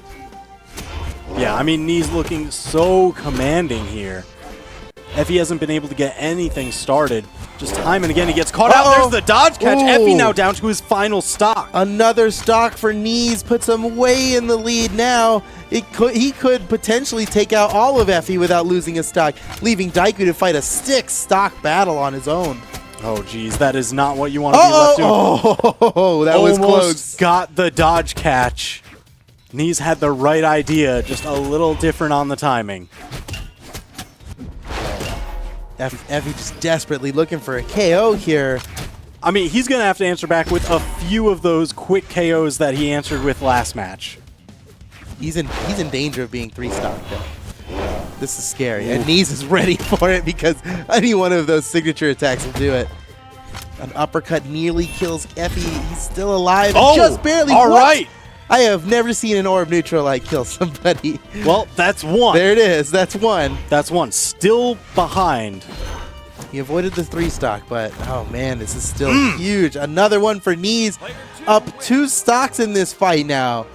That puts Pink. Pink has 5 stocks remaining, and White just has Daiku's 3 stocks. Oh, geez. All right. Well, you said Daiku kind of thrives in these behind the 8-ball situations. Yep. He needs to. Absolutely. Absolutely. It comes down to this, basically. Oh, man. Daiku's coming out next. Trying to think, what is the legend pick going to be coming out from Daiku? What is the one that can go the distance? Because he still has to take out 2 stocks of Knees. It's not just get the 1 KO fast and loose. It's you still have to fight almost a full match against this opponent before taking on the next. Yeah, it's definitely going to be difficult. So now Daiku gets the option of banning all but 3, or instead he can choose to have all but 3 remain. Looks like he's going with the banning. And Shipwreck Falls is out. The bans are coming out slowly here. He's thinking about each one. What's he going to leave open? There's still Miami Dome there, a real small map. I know he loves Thunderguard. Thunderguard's been one of his best stages since closed beta, right? And Knees knows it. Knees quickly bans it out, leaving just these 2 very small stages left. Small Enigma and Miami Dome. And looks like we're going to Miami Dome. Ooh, okay. So this is going to be 2 stocks on Knees versus 3 stocks on Daiku. But Knees still has the anchor behind him. Yep. So you get to take a few more chances than you normally would. All right. Now, Miami Dome can potentially work out great for Daiku, because if he ends up playing bow, that bow ground pound is so devastating. When you have nowhere else to go, you can't recover under the stage. Yeah. There's that spike in the middle of the scaffolding that doesn't let you cross under. Unfortunately, Knees gets that same benefit with two weapons that are arguably better at edge guarding. That's going to be a tough one for Daiku for sure. He's got, oh, nice turnaround there. Knees gets back anyway.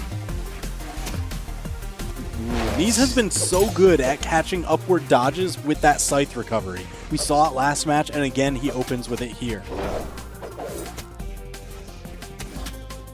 Again, just catching those high recoveries with the scythe recovery. Yeah, and Daiku, you know, it's not enough for Daiku to win this. He has to win this and then some. So going even with Knees like he is now is it's not good enough. Ooh. Man, I got so nervous. Daiku was fully like grayed out. He had spent all his jumps. He's trying to hop around, trying to find somewhere with stable footing. Not afraid to fight Knees unarmed, but ooh, Knees just coming out ahead with the weapon strength behind him. All right, well, Knees has gone positive now. He didn't even need it for his team because they've been so positive already. And Daiku, with only 2 stocks remaining, still 5 for the pink team that he has to take out himself. That's a tall order. Yeah, he's going to have to stick and move. Whoa, okay.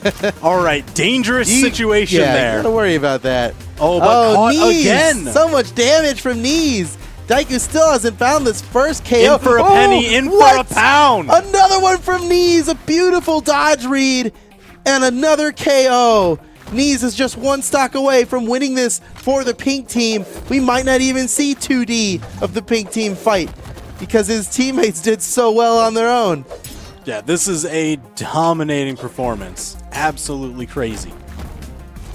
Knees just looking stronger and stronger as time goes on. Daiku needs to find a way to cut this short. Hunting. Looking through. Oh, the dodge read again, going for the double recovery. Not quite enough. Daiku managing to avoid. He does take the stock. The sword neutral air, sending him off the top. But now the pressure is on. Daiku is in the red. He's pouring the salt out. Because now it's do or die for Daiku right now. He's in red on his final. That's it. Pink team takes it. Knees and Fizz by themselves didn't even need 2D to come out and fight. Taking out all of the white team. 2 players versus 3. All right, so pink team turning around the fortunes of last week's crew battles. Now they are up 3-1 for the Pro Series. That is huge. So they got to be feeling pretty good. White team, now they've got to figure out, okay, how are we going to bring this back on Thursday when 2v2 rotation rolls around? Man, oh man. Knees with those clutch finishes. I gotta tell you, his dodge reads just kept getting better and better as time went on. Those dodge reads really did a lot for him. It was the download trickling in. And it happened. It was the same one twice. He really got a lock on Daiku. Daiku started falling into habit there. Yeah, to dodge across from a gauntlet sidelight is risky business. Oh yeah. To do it a second time after it already happened once, a death sentence against Knees. He absolutely had that locked down. You know, there are safer options out of that. Dodge and jump away, right? Is usually the option against the gauntlet sidelight there. You can punish if you make a different dodge, like dodging across or dodging down or something like that. And Daiku, I mean, he took the risk for it, right? Yeah. Oh, yeah. But didn't pay off. In fact, it hurt him quite a bit. Jeez. So pink team leads with that victory. We'll see what happens in 2v2 because white team, you know, it's kind of the same story as last week, right? Yep. They got whomped pretty hard in their crew battle, but they really brought it back in 2v2. So we'll see next week if they can get their revenge on the pink team. Maybe they lose the crew battle, but they've got it going on in 2v2. You've got to hope. Gotta hope. So let's move on to our next match here. It's going to be Black Team versus Blue Team. Ooh. Black Team composed of Cake, Addy Messick, and Dobrians. Those are all household names, right? Yep. Oh, yeah. And then going up against the Blue Team, Zero, Acno, and Chetaro. Oh man, these guys they're not as familiar names as the Black Team. Yep. But these guys. I mean, Acno right now. Yeah, Acno's hot right now, right? It. He's been killing these tournaments that he's been coming into. He's new blood in the scene. Yep. His power rank is actually pretty low because he doesn't have a whole lot of data, Mm-hmm. but in the past 2 tournaments he's played in, did extremely well. Oh, yeah. Consistent top 8s, especially in the 2v2 space with his teammate. Like, they absolutely insane. So I love watching his play. I mean, Cheddaro's been around quite some time. Mm-hmm. Like, he's not as storied of a name as Cake or Addy Mestic or Dobrain, but But he's always been on a similar skill level, I think, in, Yes. in my opinion. He's he's always been there. In some tournaments, I mean, he'll just 3-stock an amazing player. Yep. No problem, especially when, he's one of the early adopters of gauntlets. Mm-hmm. A very gimp-heavy based playstyle, Yeah. right? Like, he doesn't matter what health they're at, it's irrelevant because his whole thing is take him off the side and keep him off. He right. rarely would kill. He would rarely kill off the side. He's usually gimping below, using the gauntlet neutral air to throw him down.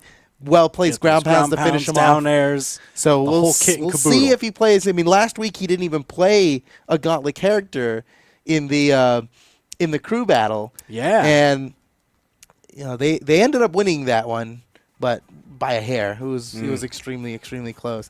So we'll see Man. what changes they make here. Black team, this is the redemption arc, right? Yeah. Because Black team, they went 0-2 last week. Yep. And they are the highest seed in their group. Ooh. So a lot of people out there are expecting big things from Black team. We know they're capable of big things. I mean, come on. It's Cake, Addy Mestic, and Dobrian. These guys have won countless tournaments. All 3 of them on their own. 1v1 and 2v2. Oh, yeah. These guys are champions. So we know they have what it takes. Can they bring it out against the blue team?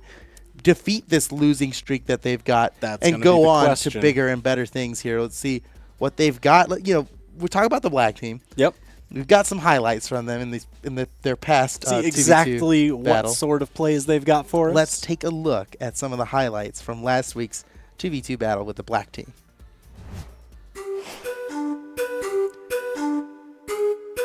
But Goosey goes down to the rest of this. I mean, I gotta say, there was that early damage lead that Addy Mestic and Cake had, but Goosey's signature on him, nearly getting the KO, but he's still alive.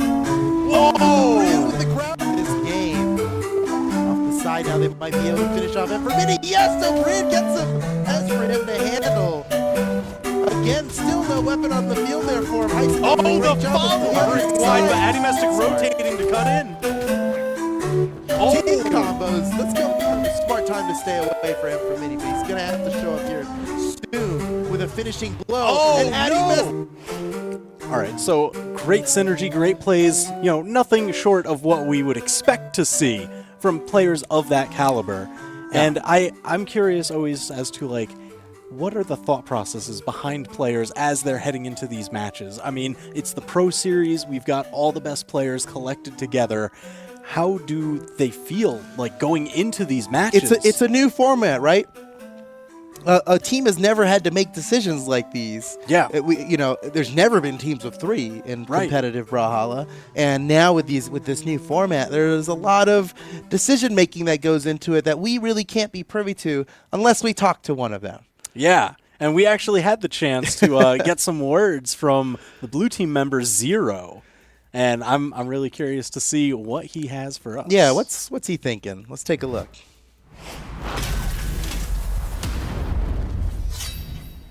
Hi, my name is Zero, and I'm competing in the European Pro Series of Brawlhalla, representing the blue team with my 2 teammates, Cheddar and Echo. If you would ask me if I'd be confident in my team and if I think that we could win this Pro Series, I would answer it with a yes. We are capable of winning this. But in my opinion, every team is capable of winning this because the European Pro Series is not as one-sided as the North American one is. Because in terms of skill, every team is kind of equal, and that makes the European Pro Series really enjoyable to watch. But there are 2 teams I'm really worried about. First, the purple team, who is in our pool, and second, obviously the red team, probably even the crowd's favorite right now. And I'm really looking forward to beat these guys. First, because of the only way we could face them is by getting to the finals, and beating them would mean that we would win the Pro Series thing. And second, I'm really good friends with all of the red team members. And there's nothing more satisfying than beating your friends in video games. So far, I'm really enjoying the European Pro Series, especially V2v2, which is most likely our strength right now, because of our really good synergy which carries us through the games. And I would like to say thank you to everybody who's cheering for the blue team. I hope we won't disappoint you. Thank you.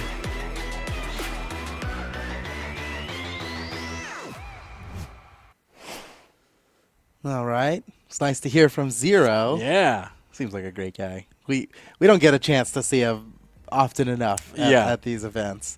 Well, I gotta tell you, he's always an absolute joy to watch. Like I was talking with Game Fiend earlier, and he's just like, man, Zero's just crazy to watch. He's always hype plays, just tons of movement, crazy things coming out. And he takes risks, right? Like the Val neutral Sigs on Sword, he'll just use that. I love it. And he'll just try, right? And it's something that gets punished if he messes up, but he seems to land it more often than not. So sick. I wonder who they're going to send out first here against the black team. Are they going to lead off with Zero, especially after that interview? We all want to see some Zero. But I guess the question is, what is the black team going to send out? Looks like we're getting, Acno versus Cake as the initial blind pick. Interesting. Okay. Well, leading with Acno is pretty smart. He's been very well-rounded this year, defeating a whole array of opponents in the Europe scene. Cake, yeah, I feel like you just can't go wrong with black team. Who do you send out first? I don't know. It doesn't matter. They're all great, so it should work out. Yeah, but, I guess given last week's performance and how it was less than what they expected, Cake was their anchor. I wonder if this is just kind of a let's just shuffle the order. Yeah. Well, you know what? I have a theory here. Is Cake he is capable of playing the most characters well. Again, out of all these players, because black team is the highest seed in their group, they get the chance to counterpick their legend, even though it's blind who they play. The character isn't blind, so Cake out of everybody has the most counterpick power, and this is a guaranteed counterpick. For them. That's interesting. So maybe this was and Cake going with Cassidy, a bit of an unorthodox pick for any player, but. We have seen Cake play Cassidy many times in tournaments before. Is this his answer to Koji? Or is this somebody he was going to pick regardless? I get the feeling this was a calculated counterpick for Cake. Acno is not having trouble with it. Acno's like, shove your nerd math out the window. That's it. I'm just going in with this sword. Tons of damage. It's looking great for Acno so far. He's got Cake in red here, hardly threatened. Seems to have control of this match completely. But you can never count Cake out. Off the clash and spike down. Acno refusing to let up, taking the first stock handily. Off the clash. That was just recognizing, okay, you're still down there? Yep. Be all the way down and with there. one less recovery option. All right, Acno doing great so far. Cake not far behind, though. One good signature away. Cassidy does have some of the fastest firing signatures, so if you're looking for those big hits, that's a solid way to go about it.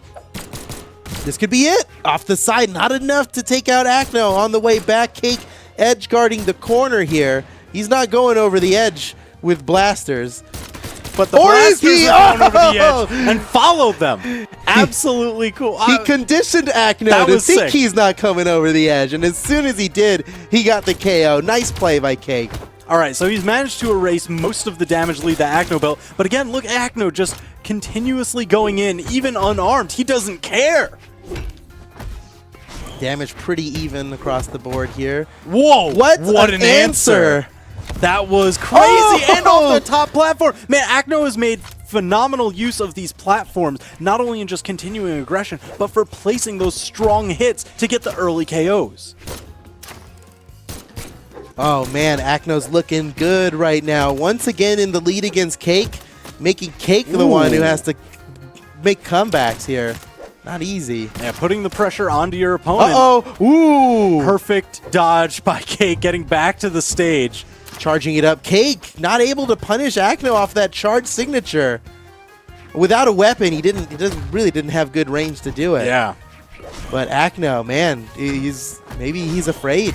of what Akno's got. Uh-oh. Stop nice. into neutral sig. Lasso right off the top. Okay. Stocks are even, but damages anything but. Well, it's good that he brought him down to 1 stock here. Yeah. Even if he loses this, their team's not in an awful position. But not too far behind. He can definitely take this from Akno. Especially landing some of those crazy. crazy. This could be it. No, I think that's it. Can he make it back? Yes. Wow. What? He makes it back and pushes Akno out of the way on his way back. Oh man, I can't believe Cake is still alive. But not for long. Not for long. Stomp the floorboards. Oh, you're not on the floor. Just gravity cancel it. There's some hidden there. All right, blue team takes the lead against black team. Jeez. All right, so but it's stocks were brought even. Yeah. But man, that was such a crazy back and forth match. Akno just not even caring, just going in. And it looks like the black team might be sending out Addy Mestick next. We saw him pop in the lobby just for a second there. Ooh. That'll be interesting. Look at this final killing blow here from Akno. Oof. In the air, pivots a gravity cancel down signature with bow.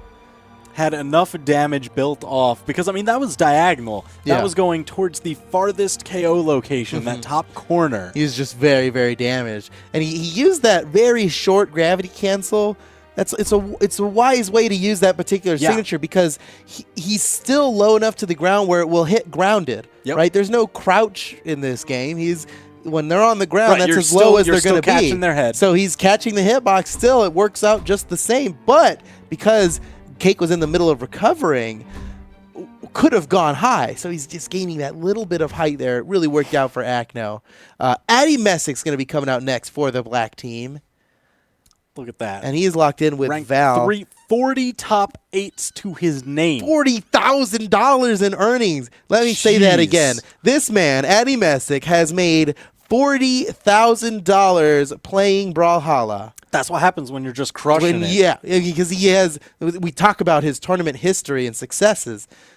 It's $40,000 worth of success from Addy Messick.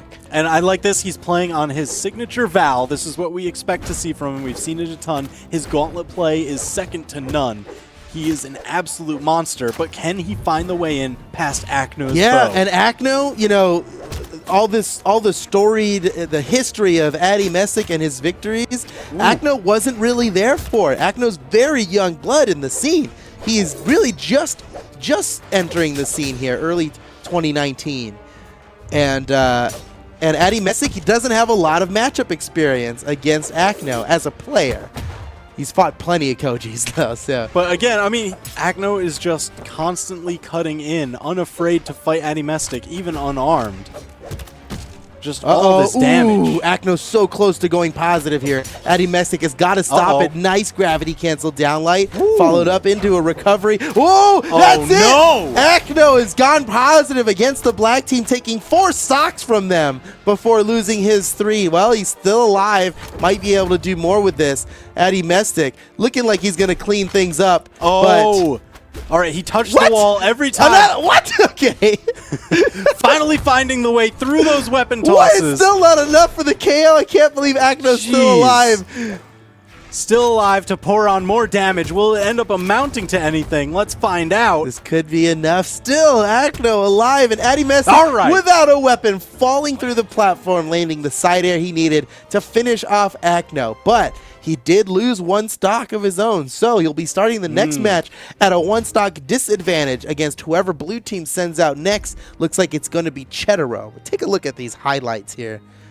Addy Messick gets his final stock with that side air. Man, close one. So that punch looked like a bit of the frustration. Like, why won't you die? Yeah. And then just So many times he had him way, way close to the edge, and it just wasn't enough to get the KO. Now Chetero's coming out. Addy Messick's going to have to lock in first, although I imagine he's going to be playing Val. But he seems to be thinking about it. Maybe there's a different option. Could somebody perform better at 2 stocks for Addy Messick? I don't know. He's been Val for so long. He identifies with Dragon Slayer Val. I would be surprised to see a change. Yeah. But you talked about Chetero's gauntlets before. Are we going to see the gauntlets mirror match here?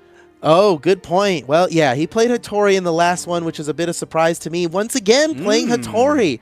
I keep bringing up his legendary gauntlets. Maybe I'm just living in the past. Maybe his Hattori actually is better than the gauntlets. But at least he did bring out gauntlets in 2v2. But it looks like 1v1, his character is Hattori, man. Well, I mean, the proof is in the pudding, and he's looking on to move on to dessert. Just needs to clear out Addy Mestic before getting into that sweet nougaty dough brain center. Well said. Chetaro, he also consider he only has to take out 2 stocks from Addy Mestic. So Addy Mestic's got a bit of ground to cover here. All right, Hattori versus Val. 3 stocks for Chetaro, 2 stocks for Addy Mestic. We're on small Enigma. It does have tri-platforms, so there's a lot of area on stage to move around. But it is one of the smaller stages as far as how much it takes to get a knockout. Yeah, and I'm not sure who that's going to advantage. I want to say Addy Mestic, but really it could go either way. Chetaro. Popping the Mountain Dew taunt. All right, here we go. Chetaro versus Addy Mestic. Sword versus sword, cutting around on these platforms. Chetaro swapping over to the spear. He wants the range advantage. He definitely was quick covering. to swap over that spear there. Yeah. It looked like he messed up. He was going for the double gravity, the double down light with the gravity cancel, and got a down air instead. I think Addy Mestic would have dodged out of it anyway, though. So the battle rages on here. Chetaro now a bit of a disadvantage. Addy Mestic has to make up for this stock, so take out his stock quick and then start fighting because he's still got room to make up for. I mean, Addy Mestic certainly is winning the damage war right now, Yeah, so that does set him up to do the job that he has to. Yeah, he absolutely has to here. With Dobrian coming up next, he's got to give Dobrian as much of an advantage as he can here. Oh, Chetaro gets around that one. Ooh. Addy Mestic looking for a finisher here. He's so close to getting it. Oh, man, another missed signature. But he didn't get punished for it. Now off the side, can Addy Mestic get the edge guard against Chetaro? Chetaro still on the wall, and Addy Mestic throws his weapon, now unarmed. Gets hit for grabbing the weapon. Oh, man. So high off the top, everything gets so much more dangerous when you're fighting off of that top platform because you're that much closer to the KO line. Yeah, all of that for one weapon grab. Oh my gosh, just fighting off stage, damage building up. I mean, it's still looking for who will take the first stock. Yeah, we still haven't seen the first stock yet. But Addy Mestic can't afford to trade like that. Finally takes that first stock, but now it's 2-2. Yeah, but look at all the damage Addy Mestic has. Now it's basically even stocks. But yeah, if you keep trading, blue team's gonna win this out. They started with the advantage here. Oh, okay. Addy Mestic avoids the killing blow there. Addy Mestic started to get a string going, but Chetaro escapes it before taking too much damage. But look at this. Addy Mestic's catching up. He's got Chetaro in orange as long as he doesn't get hit by a killing blow. Oh, like there that it is. one right there? Yep, Chetaro keeping the advantage for the blue team here. But it's closing in. Addy Mestic is making ground here. Chetaro and stealing the weapons, yeah. He knows Addy Mestic wants a weapon because Addy Mestic was willing to take a big punishment just to grab a weapon here. That's how important the weapon is to him. Off the side, Addy Mestic might be able to end this right now. Oh, man. Edgeguard, wow. Chetaro just laddering him up into the sky. So close to evening up the stocks. And once again, it's still not enough.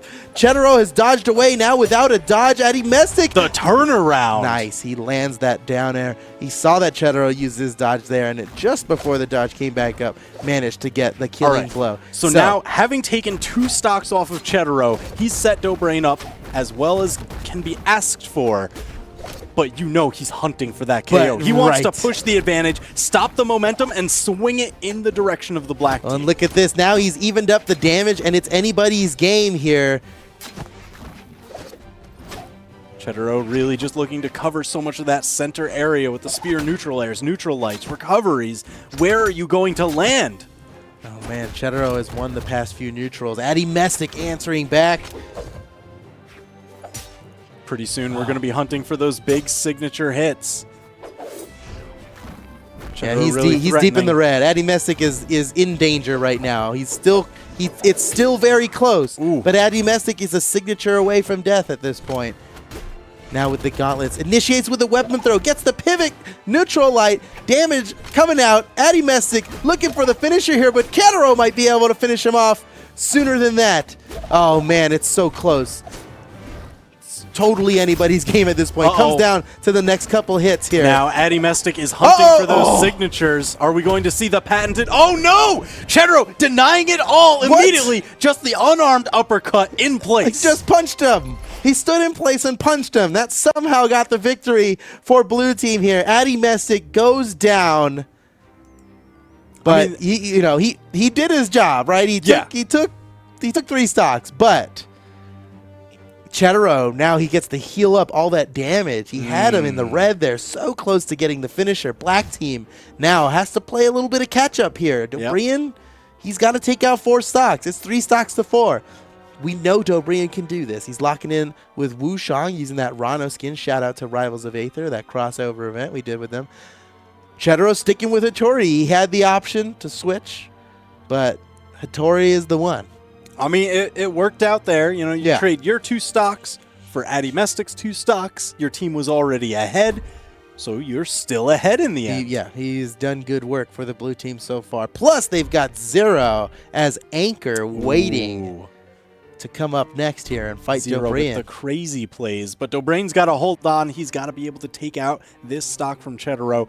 And again, we keep mentioning this. You want to, in these situations where it's just the 1 stock to get through, you need to take them out before you go down yourself. It is important that he takes this stock without losing 1. It'll be the necessary key to victory for stopping this momentum and being able to go in with a clean slate to the final match. All right, so Dobrian, he will be starting with the gauntlets. It's Wu Shang. It's the frog with the fists. Oh, fist frog. All right, Dobrian versus Ketero right now. Remember, Ketero just has the single stock remaining from his previous battle.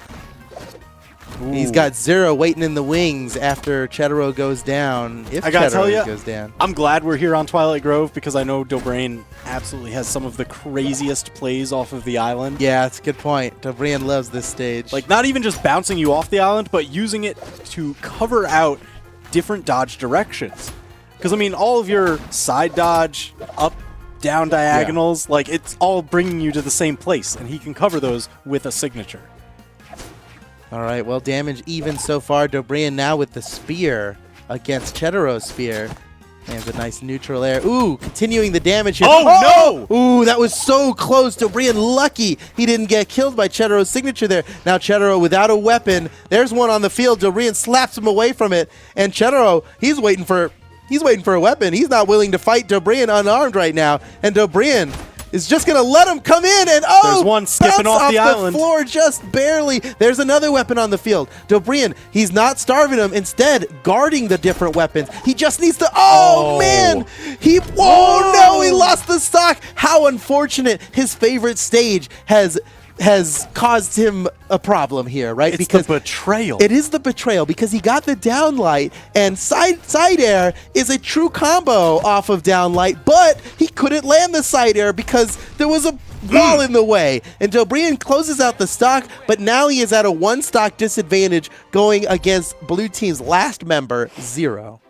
Oh man, so what would have been a tie game to go into the final with, now down a stock. Dobrian, he's got to be thinking about that. And how unfortunate. You saw it happen. I mean, he was about to get the stock. Had that island not been there, he would have gotten it because the side air definitely would have KO'd. It's true off of the downlight. He had to go with an untrue option. He went with recovery because, well, where else can he go, right? There's expecting the jump up, the dodge up, anything. But Ketero, he knew better, right? He could have eaten that cider and been fine, but he knew Dobrian was going to try something different because of the options that he had at the time. All right, Zero coming in now to clean things up for the blue team. He's got 1 stock advantage against Dobrian, Dobrian's going to be coming in with 2 stocks remaining from this so previous battle, and it all comes down to this. It's Rano Bouchong versus Val, Gauntlets versus Gauntlets, small Enigma, lots of platforms to make a ton of work. All right, here we go.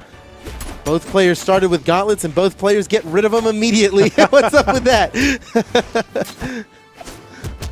And Zero, is he going to continue fighting unarmed, not even going for the weapon? We've seen him do this before. He's definitely unafraid to fight unarmed. Oh, get some of those early hits. Wow. Ooh, he had to guess which direction to go there.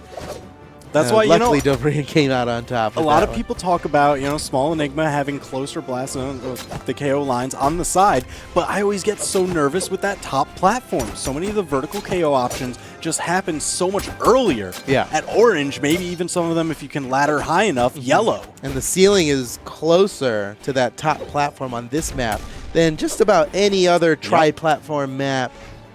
In fact, yes, it is absolutely the closest platform to the ceiling. Jump off the sides. Yes. So yeah, you got whatever vertical kill options you have there, very potent on this stage, and Zero has a few of them, but so does Dobrian. So anything can happen here.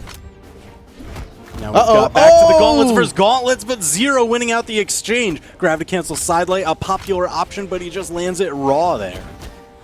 Oh my goodness, now Dobrian has to just take 3 stocks from Zero without losing 1. It's going to be tricky. Dobrian going for a read with that downlight. Remember, the downlight on Spirit does not pick people up off the ground. He's basically banking on Zero going in for like a jumping initiation. Ooh. Lands the side signature, but he's got a lot of work to do here. He's in orange right now, so not a lot of health to do it with. And Zero already. Oh my gosh! What the heck, Zero? Please. So much damage. You were talking about Dobrian just being in the orange, but now it is deep red. He cannot afford to take any more damage. Oh, one more neutral air will do it. He is so close to death here. It's very scary right now for the black team. Zero looking like he is about to just close this out. Just about to win. I know, just breath in your throat, just catching the heart stopper going on. Dobrian deep in the red, nearing that barbecue nice spot color. dodge, and he punishes with the side signature there. Zero having trouble approaching Dobrian right now, just trying to find this final hit. That might have been it. Oh, watch out for the weapon throw. He re-grabs it. Dobrian, nice combo, nearly gets the KO on Zero. But even after he gets this KO, he's got another stock to deal with. It's going to be real tough. Nice! What? A downlight into a neutral sig? That's crazy. Okay, Dobrian has brought Zero down to his final stock. Now Dobrian is waiting on the wall. He wants Zero to come down because he's got gauntlets. If he can bring Zero off the edge, it's his best chance to defeat Zero because the health advantage doesn't matter when you get a gimp like that off the side. Yeah, but other than that, he just has to play a perfect stock. A perfect stock? That's all we're asking for. Oh no, but the perfect punch from Zero, knocking out Dobrian. And blue team is victorious over the black team in crew battles this week. Man, all right, I started to believe. I thought Dobrian would have been able to bring it back there. Yeah. I mean, it was a tall order. He brought it as close as you could have possibly expected. But blue team, I mean, that early lead that they took, they just managed to hold on to it all the way through. Yeah, congratulations to the blue team. Unfortunate for the black team, now 0-3 in the series, despite being the top seed in their group. I'm telling you, the young blood in the European series are, just the European scene in general, they are really a force to be reckoned with. It's a volatile region. This black team, they are legends. And they're being defeated by, Zero and Cheddar have been around, but Akno, super, he is new on the scene. Yeah. And some of the other players, the guys that they fought last week, a couple of new people in there too. So these guys are just they're coming in and they're low rank because they don't have a lot of tournament history, right? But they are clearly deserving of very high ranks. And in reality, they actually have a lot more power than the power rankings might suggest. Sure, yeah. And, oh, man, what a close match. So here's your final results for the day. Red team, yellow team, pink team, and blue team coming out victorious from this week. But next, on our next day, Thursday, 2 days from now, we're going to be seeing the same matchups, same teams fighting each other, but we'll be watching 2v2 rotations where each team has to use all three team combinations. They have to use a unique team combination of two each time. Once you play it once, you can't play it again. So, maybe you don't play all three because you go 2-0. But if it comes down to game 3, you're using all possible team combinations within your team of 3. So we'll be seeing a really high variety in matches. We'll be seeing a lot of different things. I mean, there were a number of people who didn't have to play today. They got to just chill in the background. That doesn't happen on 2v2 rotation days. Everybody's going to play in 2v2. Everybody's got to get in there. Man, so it's going to be crazy. We saw a ton of upsets on 2v2 rotations last week. Oh, yeah, the biggest upset. I can't believe what's going to happen this week. I mean, EU Pro Series has been crazy volatile so far, just like the European region itself. So I'm just expecting more of that to continue. It's going to be fun. Join us then Thursday at 2 p.m. Eastern Time. We'll be doing this again, the European Brawlhalla Pro Series, continuing on with 2v2 rotations in Week 2. Thank you so much for joining us today. It's been so awesome. Oh Man, the European Pro Series is really popping up. We appreciate you being here. We hope we see you on Thursday, 2 p.m. Eastern Time. Thank you, and goodbye. See you then.